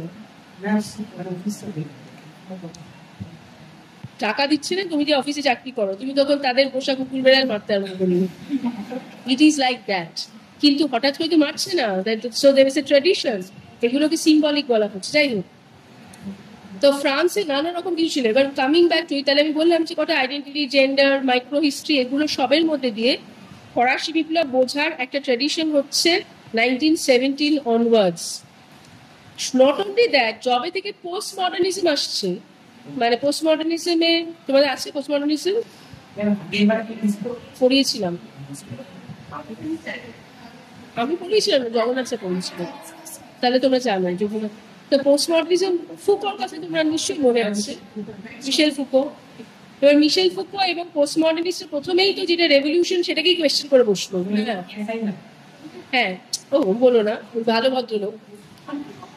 কিন্তু এই শোনো, পোস্ট মডার্নিজম কি করে? পোস্ট মডার্নিজম এস্টাবলিশ ট্রুথ যেটা, সেটাকে কোয়েশ্চেন করে। তাহলে প্রথমে সেই ফরাসি বিপ্লবের ইতিহাস কি, ফরাসি বিপ্লবটাকে তো কোয়েশ্চেন করে বসলো। তারা প্রথমেই বললেন বিপ্লব হয়নি। তাহলে তারপরে তো হিস্টোরিওগ্রাফি তার, তাহলে পুরো ব্যাপারটা জিনিসটা গন্ডগোল হয়ে গেল। তাহলে 70s থেকে আমরা দেখছি নানা রকম, একটা হচ্ছে বিভিন্ন বিভিন্ন ভাবে বোঝানোর চেষ্টা করছে হচ্ছে যেগুলো মাইক্রো হিস্ট্রি, আর একটা হচ্ছে great challenge to the historiography because postmodernists refuse to accept that there was a revolution. বিপ্লবী হয়নি সেই জিনিসটা বলছে। এইখান থেকে আমরা দেখবো যে কয়েকজন ঐতিহাসিক নতুন করে লিখতে আরম্ভ করছেন 71, 72 পর থেকে, যারা পার্সোনাল ইনএফিসিয়েন্সির দিক থেকে এই বিপ্লবটাকে দেখবেন। পার্সোনাল ইনএফিসিয়েন্সি মানে রাজার দিক থেকে ত্রুটি বিচ্যুত হচ্ছে। লুই 16, ষোড়শ লুইয়ের অক্ষমতা, এবং তাদের মধ্যে দুজন ঐতিহাসিক ইম্পর্টেন্ট, একজন হচ্ছে উইলিয়াম ডয়েল, যারা এভাবে লিখছেন।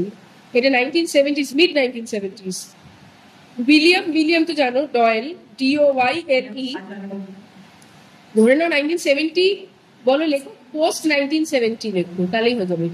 1970-এ পড়ো, সে 72, 73 যাই তার মধ্যে পড়ছে।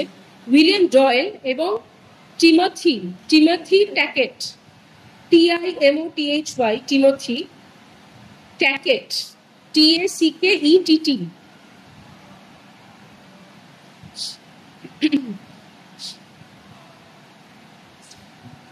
এই টিমথি ট্যাকেট এবং উইলিয়াম ডয়েল, তারা দুজনেই রাজা মানে ষোড়শ লুই 16, লুই 16-কে ব্লেম করলেন তাদের যে ফরাসি বিপ্লবটাকে পুরোটাই দায়ভার নিয়ে উনার উপরে। বললেন যে উনার যে সাংঘাতিকভাবে ইনডিসিশন, উনার যে সাংঘাতিক মানে বেলাগামান খরচ করার একটা মানে অপব্যয় করার যে একটা প্রবণতা, এবং উনার যে অত্যাচারী মনস্কতা, and more over his stubbornness to reform absolutism. উনি বুঝতে পারছেন যে অ্যাবসলিউট মনার্কি আর চলবে না, কিন্তু তবুও একটা একগুঁয়েমি যে না আমার পিতৃপুরুষরা চালিয়েছে আমি চালাবো, মানে he refuse to see or make the changes. সেটার জন্যই কিন্তু ফ্রান্সে মনার্কি এত বড় একটা ক্রাইসিসের মুখে পড়লো এবং বিপ্লব হলো। এটা হচ্ছে ওদের বক্তব্য। রাজতন্ত্র নয়, রাজাকে, রাজার অক্ষমতাকে দায়ী করছে, কোনো প্রসেসকে নয়, ইন্ডিভিজুয়ালের উপর জোর দিচ্ছেন। এছাড়া ওই 70-এর দশকে আরেকজন ঐতিহাসিক যিনি তার লেখার মধ্যে দিয়ে he had attracted attention historiography দিক দিয়ে, পিটার ম্যাকফি। পিটার হচ্ছে PETER, Peter McPhee, MC, Mac মানে MA নয়, MC PHEE, MCPHEE, McPhee. Peter McPhee আবার দেখাচ্ছেন যে কিভাবে বিপ্লবটা শহরে যেরকম ভাবে এসেছিল, গ্রামে ঠিক একভাবে আসেনি, কারণ গ্রামে নারী পুরুষরা বিপ্লবটাকে নিজেদের মতো করে নিয়েছিলেন। So there was not any uniform pattern of French Revolution in entire France. The rural revolution and the urban revolution were different. সেটা কারণ গ্রামের মানুষজন অন্যভাবে এটার সঙ্গে নিজেদেরকে মানিয়ে নিয়েছিল বা অ্যাডপ্ট করেছিল।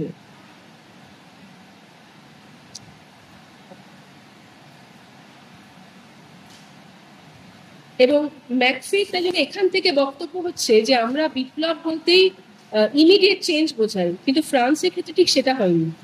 বিশেষত ফ্রান্সের গ্রামেও চেঞ্জ এসেছিল, বাট স্লো চেঞ্জ, যেটার প্রভাব পড়েছিল পরবর্তীকালে শিল্প বিপ্লবেও। তাহলে গ্রামে তাহলে বিপ্লবের যে পরিবর্তনটা, যেটা যত তাড়াতাড়ি শহরে বা প্যারিস বা মেজর সিটিজে দেখা দিয়েছিল, ততটা তাড়াতাড়ি কিন্তু গ্রামে দেখা যায়নি। গ্রামে the revolution was adapted more slowly by the people. বলছেন এই যে ব্যঞ্জনাগুলো বা এই যে ডিফারেন্সেস গুলো নোট করা খুব প্রয়োজনীয়, নাহলে মনে হবে এটা একটা অ্যালবার্টস, এটা বড় সড় বিপ্লব, চলে এলো আগের সবকিছু ঝড়ের মতো উড়িয়ে নিয়ে গেল, খড়কুটোর মতো বা সেটা হয়নি। It was a negotiation. The revolution also had to negotiate. মানে ইটস অলমোস্ট লাইক তো বিপ্লবটাকে মনে হচ্ছে এটা প্রাণদান করা হচ্ছে, যে বিপ্লব যেটাকে পার্সনিফিকেশন বলে ইংলিশে, বিপ্লবের যেন as if it had life of its own, যেখানে the revolution is negotiating with the people, যে আমরা লোকেরা তাকে নিজেদের মতো করে করে সেটাকে নিচ্ছে, নিজেদের টার্মসে নিচ্ছে বিপ্লবটা, কিন্তু বিপ্লব হচ্ছে নানদালেস। সো পোস্ট মডার্নিস্ট ভার্সনটা কেউ মানছে না যে বিপ্লব বলে কিছু নেই, বাকিরা সবাই বলছে হচ্ছে। এই জায়গাটা আমরা দেখতে পাচ্ছি। আমরা একদম রিসেন্ট টাইমসে যদি চলে আসি, যেটা বলছিলাম, মানে রিসেন্ট টাইমস মানে আফটার 2000, তখন আবার নতুন করে ফরাসি বিপ্লব নিয়ে লেখা আরম্ভ হলো, টু এস্টাবলিশ ফ্রেঞ্চ গ্রেটনেস, যেটা হয় আর কি। এবং সেই সময় প্রেসিডেন্ট ছিলেন প্রেসিডেন্ট সার্কোজি। সার্কোজির বক্তব্য হলো ফরাসি বিপ্লব নিয়ে লেখা উচিত, যাতে ফ্রেঞ্চ ন্যাশনাল হিস্ট্রি বাচ্চারা ভুলে না যায়, মানে ফ্রান্সের বাচ্চারা ভুলে না যায়। সেখানে কিন্তু 1789-কে খুব একটা ধর্তব্যের মধ্যে আনা হলো না, বলা হলো ফ্রান্স বা মডার্ন ফ্রান্স শুরু হচ্ছে 1799 থেকে, মানে ফরাসি বিপ্লব যখন শেষ হচ্ছে তখন থেকে মডার্ন ফ্রান্সের উৎপত্তি, যখন থেকে শুরু হচ্ছে তখন থেকে নয়। তাহলে অ্যাকচুয়ালি কি কারণে ফরাসি বিপ্লব হয়েছিল, কারা দায়ী ছিল, কিভাবে হয়েছিল, সেটাকে মডার্ন ফ্রেঞ্চ হিস্টোরিয়ানস খুব একটা ধর্তব্যের মধ্যে আনছেন না। They are not giving that importance. Rather reign of terror বা জ্যাকাবিনদের পর থেকে 1799 থেকে তারা দেখাচ্ছেন যে আসলে মডার্ন ডে ফ্রেঞ্চ হিস্ট্রি শুরু হচ্ছে, মানে যা বিপ্লব করে টরে গেছে, যা তারপরে রইল, সেখান থেকে আরম্ভ হচ্ছে। সো সেইভাবে দেখতে গেলে this is also consider to be a post revisionist take on French historiography, উত্তর সংশোধনবাদী। রিভিশনিস্ট টেকটা ছিল কোবানের সময়টা 1960s, আমি এটা বলছি 2000, আরো 40 বছর পরে post revisionist take of the French historiography. আপাতত এখানেই দাঁড়িয়ে আছে ফ্রেঞ্চ হিস্টোরিওগ্রাফি ইতিহাস, মানে যা যা লিখছে যেটা লিখছে, টেক বা পোস্ট রিভিশনিস্ট পার্সপেক্টিভ যাই বলবে, মানে দৃষ্টিভঙ্গি।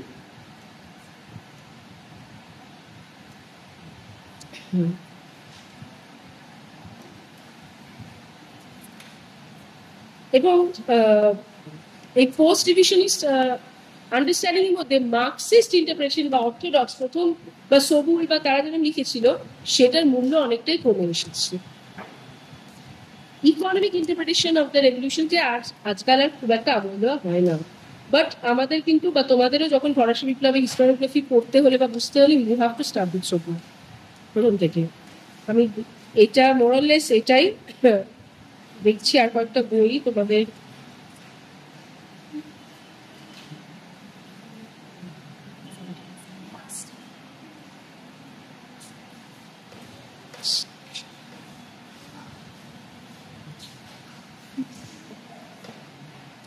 আচ্ছা, পিটার ম্যাকফির কথা বললাম না, পিটার ম্যাকফি 2002-তে বইটা লিখেছেন, দ্য ফ্রেঞ্চ রেভলিউশন।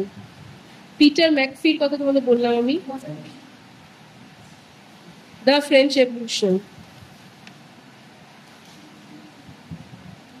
এবং একদম রিসেন্টলি 2016-তে আরেকটা বই লিখেছিলেন, liberty or death, the French revolution.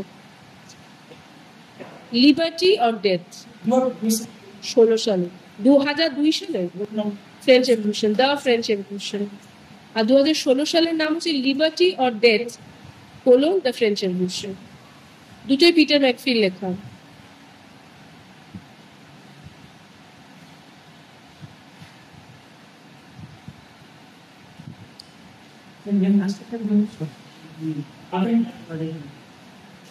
স্বাভাবিক। পরে লাস্টেটাই তো 16 হবে, লাস্টের আগে 2002 হতে পারে। সাংঘাতিক ব্যাপার বলতে হবে তাইলে। আচ্ছা, ফ্রেঞ্চ রেভলিউশনের হিস্টোরিওগ্রাফিটা এবার শেষ হলো। তোমরা 2 মিনিট জল টল খাও। আচ্ছা, এবার আমি বলো তো একটু ক্লাসের, আমি যেটা দিয়ে শুরু করবো সেটা হচ্ছে কজেস। টাইম লাইন থেকে বেশি কজেস। তোমাদের সৌম্যজিৎ স্যারের কবে ক্লাস থাকে? বুধবার কখন? শুধু থেকে? ঠিক আছে, কনভার্সেশন যদি অফিসিয়ালি বলে গিয়ে থাকেন তাহলে এই বুধবার আমার হবে না, নেক্সট বুধবার দেখতে হবে। নেক্সট বুধবারও হবে না, আমি আসছি। ঠিক আছে, একটা দিনই ক্লাস নেন।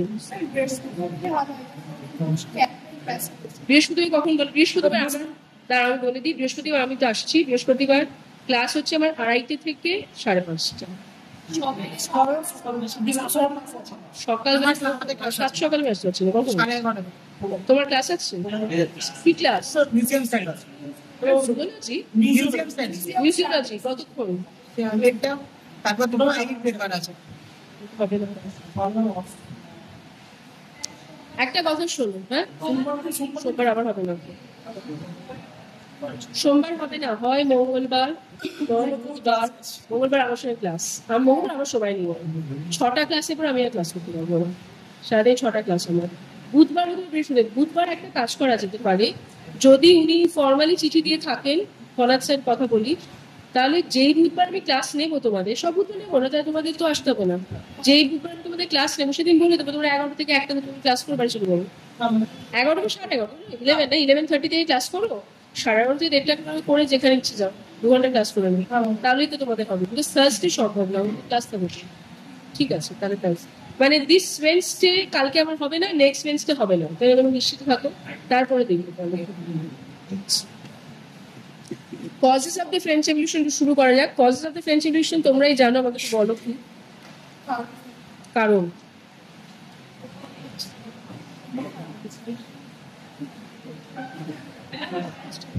হ্যাঁ হ্যাঁ, ঠিক আছে, ওপর থেকে নিয়ে আসতে হবে। একটা জিনিস তো খুব ক্লিয়ার, যেটা হিস্টোরিওগ্রাফি থেকে বেরোচ্ছে, ইকোনমিক কজেস থাকবেই, সোশ্যাল কজেসও থাকবে, এবং কজ এই দুটো থাকছেই, এবং পলিটিক্যাল কজেসও, যেটা অবশ্য করেই ফিউরে বলছেন যে পলিটিক্যাল লেজিটিমেসি, তাহলে সোশিও পলিটিক্যাল ইকোনমিক 3টে কজই থাকছে, যদি কিছু না জানি এইটুকু বলতে পারি। ফোর্থলি, কজেস যদি দেখি বা কারণ, সে কজ কিন্তু ইউনিফর্ম হবে না, কারণ ফরাসি বিপ্লবের চরিত্রটাই ইউনিফর্ম নয়। তাহলে গ্রামের ক্ষেত্রে এক এক রকম, বা গ্রামীণ বা রুরাল ফ্রান্সে কজের কিছু কিছু আলাদা চরিত্র, শহরের ক্ষেত্রে আলাদা। মানে শহরে কেন মানুষজন রিভোল্ট করছে সেটা, আর গ্রামে কেন মানুষজন রিভোল্ট করছে সেটা এক হবে না। হ্যাঁ, সো একটা ওয়ান সাইজ ফিটস অল ওরকম ভাবে হবে না, আলাদা আলাদা ব্যাপার। কিন্তু যেটা ডেফিনেটলি অবশ্য করেই বলা যেতে পারে সেটা হচ্ছে সোশ্যাল ইনইকুয়ালিটি।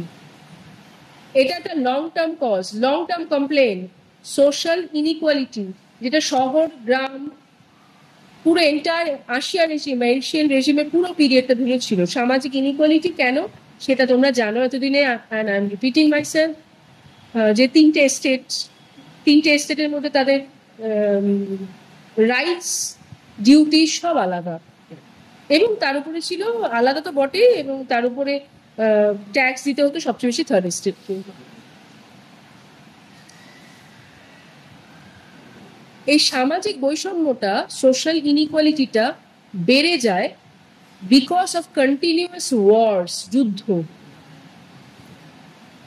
ফ্রান্সে বা ফ্রেঞ্চ রাজতন্ত্র যাই বলো, তারা একের পর এক যুদ্ধে লিপ্ত হয়ে যায়, এবং যুদ্ধগুলো করছিল কিন্তু তারা কেউ অ্যাটাক করেছে বলে নয়, ফর এক্সপ্যানশন, এক্সপ্যান্সিভ ওয়ার্স, মানে নিজেরা নিজেদের সীমানা বাড়ানোর জন্য, অন্য রাজত্বকে নিয়ে আনার জন্য যুদ্ধ 2 কারণে করা হয়। একটা হচ্ছে কেউ যদি তোমার অ্যাটাক করে, তোমার যুদ্ধ করতেই হবে, কিছু করার নেই। আরেকটা হচ্ছে তোমার আমার এই এতটা জিনিস, আমি আরো অ্যাম্বিশাস, আমি আরো চাই, তাহলে সেই যুদ্ধ করতে গেলে যুদ্ধের একটা খরচ আছে। দুভাবে আগেকার মিডিয়েভাল টাইমস অব্দি একটা state could earn, monarchy could earn. একটা হচ্ছে through wars, কারণ war হলে লুট সবকিছু হচ্ছে, জিতলে অনেক কিছু পাবে। আর সেকেন্ড হচ্ছে কনস্ট্যান্ট ট্যাক্সেশন। তাহলে যখন যুদ্ধ হচ্ছে তাহলে তুমি কি করে টাকাটা আসবে? ট্যাক্সেশনের মধ্যে দিয়ে। তাহলে একটা হচ্ছে কনস্ট্যান্ট এক্সপ্যান্সিভ ওয়ার্স, মনে রেখো এক্সপ্যান্সিভ। হ্যাঁ, expensive one. এক্সপ্যান্সিভ ওয়ার্স। আরেকটা হচ্ছে মনার্কি প্রচন্ড খরচ করতে, এক্সট্রাভ্যাগেন্ট। মানে বলবো মনার্কি অ্যাকচুয়ালি, তোমরা তো লুভরে মিউজিয়ামে গেলে বা শয়েজেলিজে মানে ফ্রান্সে প্যারিসে গেলে যে প্রাসাদে থাকতো সেটা সাংঘাতিক, সেটা দেখলেই মাথা খারাপ হয়ে যেতে থাকে যে এত অপূর্ণভাবে রেখেছে, কিন্তু সেগুলো করতে তো খরচ লেগেছে। সে বেস্ট কোয়ালিটি অফ গোল্ড থেকে আরম্ভ করে বেস্ট আর্কিটেক্ট সবকিছু, সেই টাকাগুলো কোথা থেকে আসছে? একদম চাষাদের কাছ থেকে, শ্রমিকদের কাছ থেকে, কয়লা খনি মজুরদের কাছ থেকে, তাদের কাছ থেকে আসছে। এই দুটো।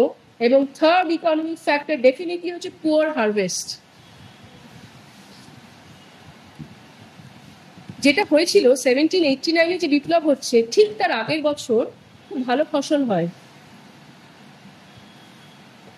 না, ঠিক আগের বছর খুব বাজে ফসল হয়, ভালো ফসল হয় না। ঠিক তার আগের বছর দুর্ভিক্ষ হয়েছিল, কিন্তু 1786-87 খুব ভালো ফসল হয়েছিল। তাহলে 1786-87 কন্টিনিউয়াস গুড হারভেস্ট, আর 1788 ব্যাড হারভেস্ট। এটার ফলে মানুষটার যে অভ্যাস হয়ে গেছিল যে আমরা ঠিকঠাক সময় ঠিক খেতে পারি, খেয়ে আমরা নিজেরা খেয়ে তারপরে আমরা ট্যাক্স দিতে পারি, হঠাৎ করে 1788 পুরোটা বন্ধ হয়ে গেল। এবং ফ্রেঞ্চ গভর্নমেন্ট সেটা তো এই দুর্ভিক্ষের কথা ভাবলেও না, দেখলেও না, তারা ট্যাক্সের পরিমাণ যেরকম ছিল তার থেকে বাড়িয়ে দিল আরো, কারণ তারা অন্যদিকে যুদ্ধ করছিল। তো এই পরিপ্রেক্ষিতে সবসময় তুলে ধরা হয় এই যে একটা যে পুয়ার হারভেস্ট হয়েছিল, সেই পুয়ার হারভেস্ট না হলে হয়তো তখনই বিপ্লবটা হতো না। বিপ্লবটার সঙ্গে যে হারভেস্ট যুক্ত কি করে আমরা বলছি, বিকজ বিপ্লবটা শুরুই হচ্ছে থ্রু ব্রেড রায়টস, রুটি নিয়ে। এবং ব্রেড রায়টস হয়েছিল প্যারিসে, যেমন অন্যদিকে বিভিন্ন ফ্রান্সের গ্রামে। মানুষ খেতে পাচ্ছিল না, মানুষ খেতে পাচ্ছিল না। এবং সেই প্রসঙ্গে বারবার করে, মানে এখন তো ইনফ্যাক্ট বলা হয় যে আদৌ সেটা মারিয়া আন্তোনেট বলেছিলেন কিনা এক্স্যাক্টলি, সেটা নিয়ে একটা প্রশ্ন আছে। যে why don't they have cakes, যখন এসে ওনার প্রাসাদের সামনে সবাই প্রচুর লোক, কল্পনা করো, যারা বুবুক্ষু খেতে পাচ্ছে না, এবং তারা তো আর ভাত খাবে না, তারা ব্রেড, আমি বলেছি bread is a staple food. সবাই এসে যখন জড়ো হয়ে রায়টটা করছে, তখন মারিয়া আন্তোনেট, যিনি লুই 16 ওয়াইফ, তিনি প্রাসাদের ইয়েতে এসে বলেছিলেন, why don't you have cake, তোমাদের ব্রেড নেই তো কেক খাও।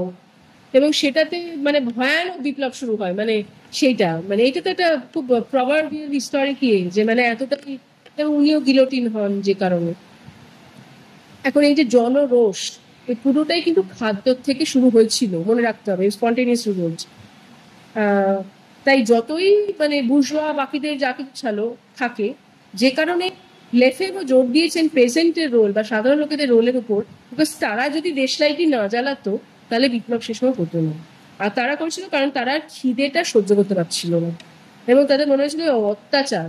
এদিকে বড় বড় মিনার, বড় বড় প্রাসাদ তৈরি হয়ে যাচ্ছে, এদিকে আমরা মানে ন্যূনতম রুটি খেতে পাচ্ছি না। শুধু খেতে পাচ্ছি না নয়, আমাদেরকে ব্রেড ট্যাক্স দিতে হচ্ছে, আমরা খেতেও পাচ্ছি না, এদিকে ট্যাক্সও দিচ্ছি। হ্যাঁ, সেটা তাদের সাংঘাতিক অন্যায়, সেই জিনিসটা ছিল। এবং ওয়াইড স্প্রেড পভার্টি স্প্রেড করেছিল। এটা একটা। থার্ড, যেটা আইডিওলজিক্যাল দিক দিয়ে অবশ্য করেই বলা যেতে পারে, যেটা যে এনলাইটেনমেন্ট ঠিক তার আগে হচ্ছে, আমি কথা বলেছিলাম যে ভলতেয়ার, রুশো, এবং এই দুজনেই হচ্ছেন হোমব্রেড মানে ফ্রান্সের, কিন্তু ইংল্যান্ড থেকে যার লেখা ভীষণভাবে প্রভাবিত করেছিল ফরাসিদের, সেটা হচ্ছে মন্টেস্কিউয়ের লেখা। তাহলে ভলতেয়ার, রুশো, মন্টেস্কিউ, এই তিনজনকে ধরা হচ্ছে তিনজন মানে পিলার্স, মানে আদর্শ বা মানে ইটস লাইক এরা হচ্ছে মনে বা ফিলসফিক্যাল যে খাবার সেটা যোগান দিয়েছিলেন এই তিনজন। এবং তিনজনেরই একটা সিমিলার মানে দুটো পয়েন্ট ছিল, যেটা দিয়ে অ্যাকচুয়ালি সেটা প্রথমটা হচ্ছে through reason you should think, যুক্তির মধ্যে দিয়ে ভাববে, রিজন, অপার ভক্তি বা লয়্যালটি নয়, মানে মহারাজ বলেছেন তাই করে দেবে না, র্যাশনালি ভাববে, তাহলে রিজন। এবং সেই রিজনটা কোনো ক্লাসে বিলং করে না। রিজন মানে অ্যারিস্টোক্র্যাট রিজনেবলি ভাবতে পারবে, পথের ভিখারি ভাবতে পারবে না, এবং চাষা ভাবতে পারবে না, এরকম কিছু নেই। হ্যাঁ। সেকেন্ড হচ্ছে liberty is for free, liberty is a natural right, মানুষ জন্মমাত্রে স্বাধীন। Class is created by humans. এই যে শ্রেণী, এগুলো মানুষ কখনো ভগবান করেননি, ঈশ্বর করেননি। তুমি একবার ঈশ্বরের গৃহে যাওয়ার সময় কেউ তোমার পাস দেখবে না, আচ্ছা তুমি কোথা থেকে জন্মেছো, কোথায় কি, তুমি কি মজুর ক্লাসের, না তোমার কি জাত, তোমার ধর্ম, কিছু দেখবে না। He has not created men like that. তাহলে সবার ক্ষেত্রে একই লিবার্টি, সেগুলোকে লিমিট করেছে অন্যান্য মানুষ। তাহলে এটা জানতে হবে যে liberty is for free, it is natural right. এটা একটা সাংঘাতিক বৈপ্লবিক ঘটনা। আজকে হয়তো মনে হচ্ছে because we have a liberty for freedom for free, বুঝতে পারছি না। মধ্যযুগে এটা সাংঘাতিক বৈপ্লবিক, কারণ বেশিরভাগ মানুষের তো রাইটস নেই, কয়েকজনের আছে। মানে হাতে গুনে হয়তো সারা সমাজে 5% ম্যাক্সিমাম, বাকিদের নেই। এই 5% নির্ধারণ করছে বাকিদের নিয়মে কি হবে কি না হবে। কি করে করছে? কারণ তোমার হাতে যদি টাকা না যায়, তুমি মেয়ের বিয়ে দিতে পারবে না, তুমি এটা বড় বাড়ি করতে পারবে না, তুমি চাইলে এটা ভালো পোশাক কিনতে পারবে না, তুমি কোথাও যেতে পারবে না, কারণ তোমাকে ট্যাক্স দিতে হচ্ছে। সেই টাকা দিয়ে আমি 5টা বাড়ি করছি, 10 জায়গায় বেড়াতে যাচ্ছি। So I am controlling by controlling your means of income. অর্থনীতির মধ্যে দিয়ে এটাকে বলতে কোয়েশ্চেন করছেন। রুশো যেটা বলছেন, রুশো বলছেন আমরা সবাই গড জোন চাই, এবং একমাত্র সুপ্রিম যেটাকে যেটাকে উপাসনা করা সেটা হচ্ছে রিজন। রিজনকে করো, র্যাশনালি যেটা তোমার ঠিক মনে হবে সেটাকেই মানো, যেটা নয় সেটা নয়। বারবার করে করছে কেন? কারণ এদের কথাবার্তা যত মানুষজন শুনেছে থ্রু দিস ফ্রেঞ্চ এনলাইটেনমেন্ট, তত ফরাসি, এবং কারা শুনছে, মেইনলি যারা জাগ্রত হয়েছিল প্রথম, তারা হচ্ছে বুর্জোয়া। তাদের মধ্যে থেকে পার্কলেট ডাউন করে এই সাধারণ লোকেদের মধ্যে পৌঁছেছিল এই যে ক্যাফেজের কথা তো তোমাদের বলেছেন, ক্যাফের মধ্যে দিয়ে এসেছিল, যে কোনো জায়গায় সাধারণ সভার মধ্যে দিয়ে বারবার এই কথা হচ্ছে। করতে করতে তাদের মনে হচ্ছিল যে হ্যাঁ, যে আমরা তো তাহলে পশুর মতো বাঁচছি, তাহলে মানুষ হতে গেলে কি করতে হবে, এই ভাবনা চিন্তা বারবার। তাহলে এটা আমরা দেখতে পাচ্ছি, এটাকে বলা হতে পারে একটা কজ হচ্ছে আইডিওলজিক্যাল বা এনলাইটেনমেন্ট। উপরে চলে যাও, জল যদি না থাকে স্টাফ রুমের বাইরে চলে যাও, সেখানে জল নেই।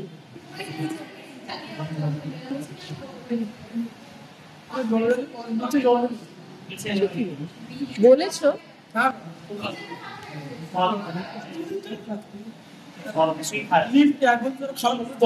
লিফটে কথা বাদ দাও, লিফট ইম্পর্টেন্ট না, জলটা ইম্পর্টেন্ট। বাবলুদাকে তো দেখতে পাচ্ছি না, বলে দেবে আরেকবার, আমি যাওয়ার সময় বলে যাবো। আচ্ছা, আর একটা কজ হচ্ছে অ্যাবসলিউট মনার্কি। অ্যাবসলিউট মনার্কি হলো লং টার্ম কজেস বলছি, কিন্তু আমি লং টার্ম কজ হচ্ছে অ্যাবসলিউট মনার্কি অনেক দিন ধরে, বা যেটাকে আশিয়ার রেজিম আমরা পড়িয়েছি। এবং অ্যাবসলিউট মনার্কি একটা বড় দিক ছিল হচ্ছে ব্যভিচার বা করাপশন, দুর্নীতি আর ব্যভিচার।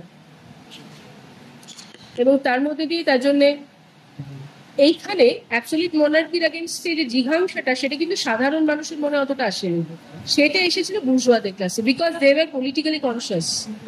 সাধারণ মানুষ অত বুঝতো না, তাদের তো খাওয়ার ঠিক করে আসছে কিনা এবং সেখানে ট্যাক্স কেন দিতে হচ্ছে সেই নিয়ে ভাবনা চিন্তা। কিন্তু বুর্জোয়া, তাদের খাওয়ার নিয়ে ওরকম কোনো ঝামেলা ছিল না, বা খাওয়ার জোগান নিয়ে।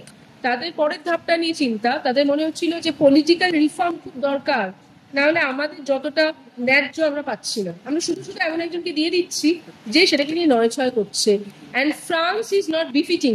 একটা কথা মনে রাখতে হবে, বিপ্লবটা, এই যে প্রত্যেকটা ক্লাসের মধ্যে বিপ্লবটা শুরু হতে পেরেছিল, সেটার একটা বড় কারণ হচ্ছে all the classes, those who were involved in the revolution, they thought that they needed to do something to save themselves and France.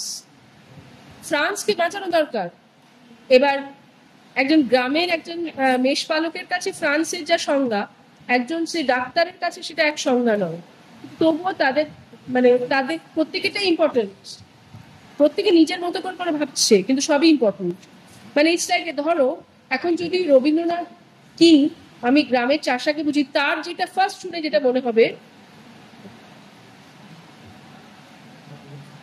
সেটা হচ্ছে তার আন্ডারস্ট্যান্ডিং। আমি তাকে শেখাতে যাবো না, না ভুল বুঝছো, না কেন ভুল বোঝে না, তার যা মনে হচ্ছে, আবার আমার যা মনে হচ্ছে, আবার একজন পলিটিশিয়ানের যা মনে হবে রবীন্দ্রনাথ সমাজে তাই। প্রত্যেকে নিজের নিজের জায়গা থেকে যা বুঝবে। France was also like that, all were true. তাহলে শুধুমাত্র নিজেদের জন্য নয়, কিন্তু they also fought for France, এটা মনে রাখতে হবে ফরাসি বিপ্লবের ক্ষেত্রে। কারণ শুধু যদি নিজের ক্লাসের জন্য হতো তাহলে এত দিন ধরে একটা বিপ্লব চলতে পারে না এবং সেটার প্রভাব এতদিন থাকতে পারে না। আর একটা যেটা অবশ্য করেই ছিল, যেটা লং টার্ম কজেসের মধ্যে পড়ছে, সেটা হচ্ছে the torture and operation of the third estate.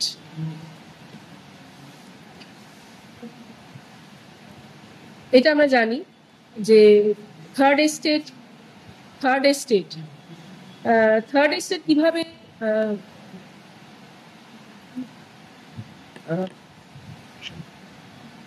নিজেরা থার্ড এস্টেটের মধ্যে তো একটা যদি বুর্জোয়া ক্লাস বলো, আর আরেকটা অবশ্য করেই দ্য পেজেন্টস মানে সফিউলার্স,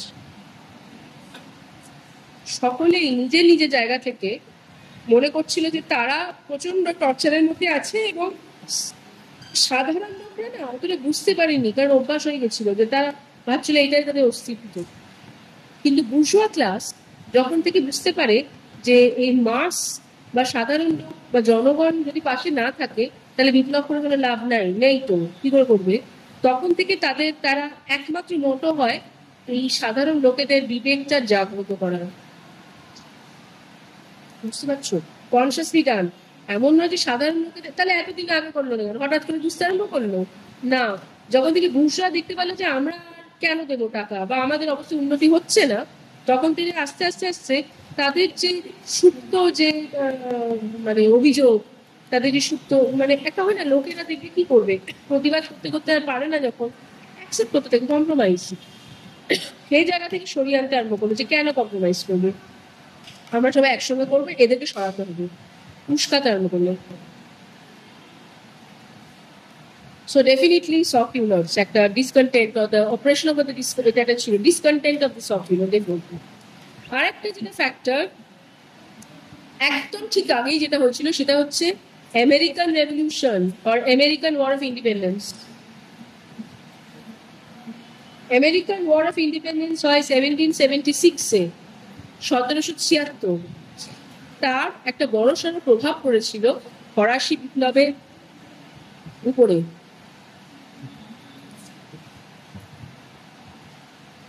কেন? তোমরা আমেরিকান বিপ্লব সম্বন্ধে কিছু জানো? আমেরিকান ওয়ার অফ ইন্ডিপেন্ডেন্স কিভাবে আমেরিকা স্বাধীন হলো? হ্যাঁ, নিজেদের মধ্যে যুদ্ধ হয়নি,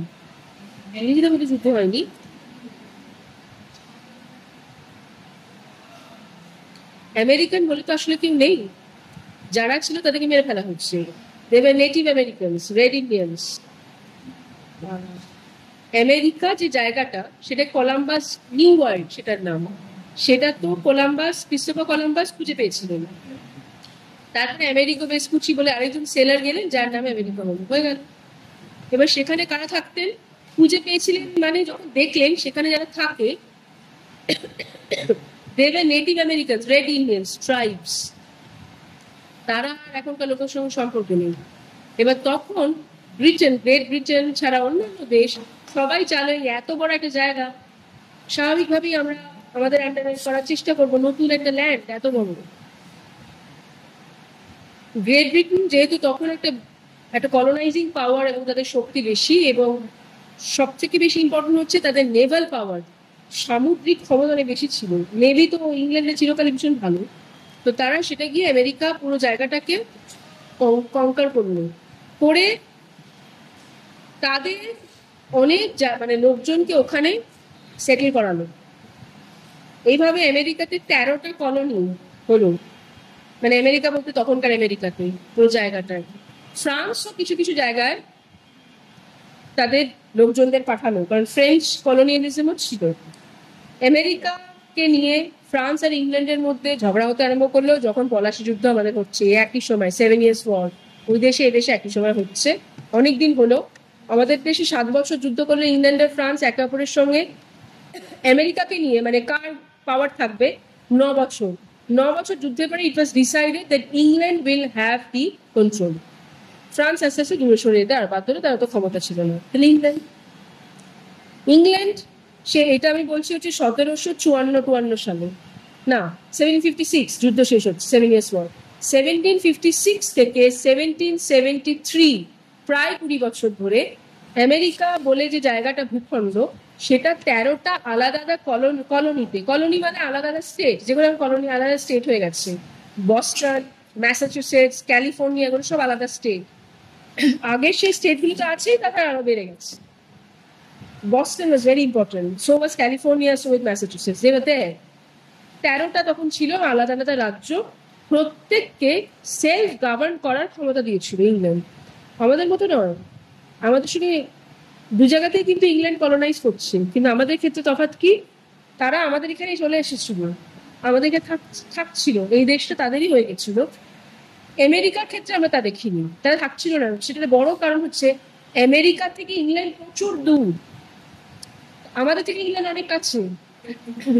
আমাদের সঙ্গে তো 5 ঘন্টা ডিফারেন্স ইংল্যান্ডে, মানে এখন বাজে হচ্ছে 4:45, তাহলে এখন হচ্ছে 4:45 পিছিয়ে আছে, মানে 4:45 এখন দুপুরবেলা 5 ঘন্টা করো, মানে 1:45 বাজে দুপুর 1:45 আজকে। কিন্তু আমেরিকা আমাদের থেকে 12.5 ঘন্টা, মানে ওয়েস্ট কোস্ট হচ্ছে 12.5 ঘন্টা, আর ওয়াশিংটনের দিকে মানে ক্যাপিটালের দিকে আনলে 9.5 ঘন্টা। আমেরিকার সঙ্গে ইংল্যান্ডেরও সময়ের তফাৎ এতটাই, মানে দুটো আলাদা দিকে। তো এখান থেকে মানে গভর্ন করবে কি করে, তাই তারা অনেক কিছু ছাড় দিয়েছিল, তোমরা নিজেদের মতো করো টরো, শুধু ট্যাক্স দিতে হবে আমাদেরকে। এরম চলছিল 20 বছর। হঠাৎ করে ইংল্যান্ডে যখন টাকার প্রয়োজন হলো, কারণ তারা একের যুদ্ধে অনেক খরচ হয়ে গেছিল, তখন তারা অনেকটা ঋণের বোঝা চাপিয়ে দিয়েছিল আমেরিকা 13টা কলোনির মাথায়। সেইটা নিয়ে ঝামেলা আরম্ভ হলো, এবং সেটার পর একের পর এক যুদ্ধ, Boston tea party, Boston massacre সব হলো। ফাইনাল, আমি খুব শর্টে বলছি, ফাইনালি আমেরিকার 13টা কলোনি নিজেদেরকে আলাদা একটা কনফেডারেসি হিসেবে ডিক্লেয়ার করলো, যেটা থেকে ইউনাইটেড স্টেটস অফ আমেরিকা হলো, ইউনাইটেড স্টেটস কনস্টিটিউশন তৈরি হলো। এটা হচ্ছে মোদ্দা কথা। এটার সঙ্গে ফ্রান্স বা ফ্রেঞ্চ রেভলিউশনের সম্পর্ক কি, আমেরিকাতে যে সমস্ত ফিলসফারদের বাণী খুব ইন্সপায়ার করেছিল, তাদের মধ্যে একজন ছিল ভলতেয়ার, একজন ছিল জন লক। হ্যাঁ, জন লকের কথা আমরা আগে পড়েছি। এই জন লক যেমন পরিষ্কার একটা কথা বলছেন, খুব বিদ্রোহী বিপ্লবী কথা, যার দ্বারা আবার ফরাসি বিপ্লবে ইন্সপায়ার হয়েছিল। জন লক বলছে, তোমাকে যতক্ষণ না তুমি রিজনেবলি কোনো অথরিটিকে অ্যাকসেপ্ট করতে পারো, ততক্ষণ পর্যন্ত তার কথা শোনা উচিত নয়। মানে আমি বলছি বলেই, বা রাজা বলছি বলেই, বা চার্চ বলছি বলেই তার কথা শুনতে হবে তা নয়। রাজা বা চার্চের কথা যদি যুক্তিসঙ্গত লাগে তবে তুমি শুনবে, না নয়। এইটা কিন্তু একদম টোটাল রেভলিউশন, কারণ যুক্তি কোথায়, আমি বলছি বলে শুনতে হবে, এত কাল ধরে তাই শিক্ষা। এই একটা জিনিসে আমেরিকাতেও একটা বিশাল বৈপ্লবিক পরিবর্তন আসে মনে, ফ্রান্সেও তাই। কিন্তু ফ্রান্সে যারা বিপ্লব, মানে এতদিন ধরে যারা অত্যন্ত অত্যাচারের মধ্যে আছে, তারা প্রচন্ড আশান্বিত হয় যখন দেখেছিল যে আচ্ছা সত্যি তো আমেরিকানদের গাড়েও কিন্তু এতটা ট্যাক্সের বোঝা হয়েছিল, সেখান থেকে they could actually fight back and win. তাহলে আমরা পারবো, আমাদের মাথাতেও এত এত ট্যাক্স অকারণে দিতে হচ্ছে, so we can also do that. তো আমেরিকার ক্ষেত্রে তাহলে একটা হচ্ছে economic reality of American colonies. Economic reality বলতে they had to also pay a huge amount of taxes, সেইটা এদের মনে হচ্ছিল কমন। আর সেকেন্ড হচ্ছে role of certain philosophers like John Locke, যেটা এদিকেও এসেছিল। এই সব কিছু মিলিয়ে আমেরিকান রেভলিউশন অবশ্য করেই একটা লং টার্ম কজের মধ্যে পড়ে ফরাসি বিপ্লবের, কারণ ইটস লাইক একজন এই পথে গিয়ে সফল হতে দেখেছি। সো আজকের জন্য আমি এখানে শেষ করছি। ফ্রেঞ্চ রেভলিউশনের লং টার্ম কজ মোটামুটি আমার, বিকজ কজে আমি বেশি আই উইল নট ডুয়েল, শেষ করে পরের দিন শর্ট টার্ম কজের মধ্যে যাব, করে তারপরে ঘটনা সেটা বলে দেন আমি সেই দিন, মানে নেক্সট টিউসডে 13 তারিখ।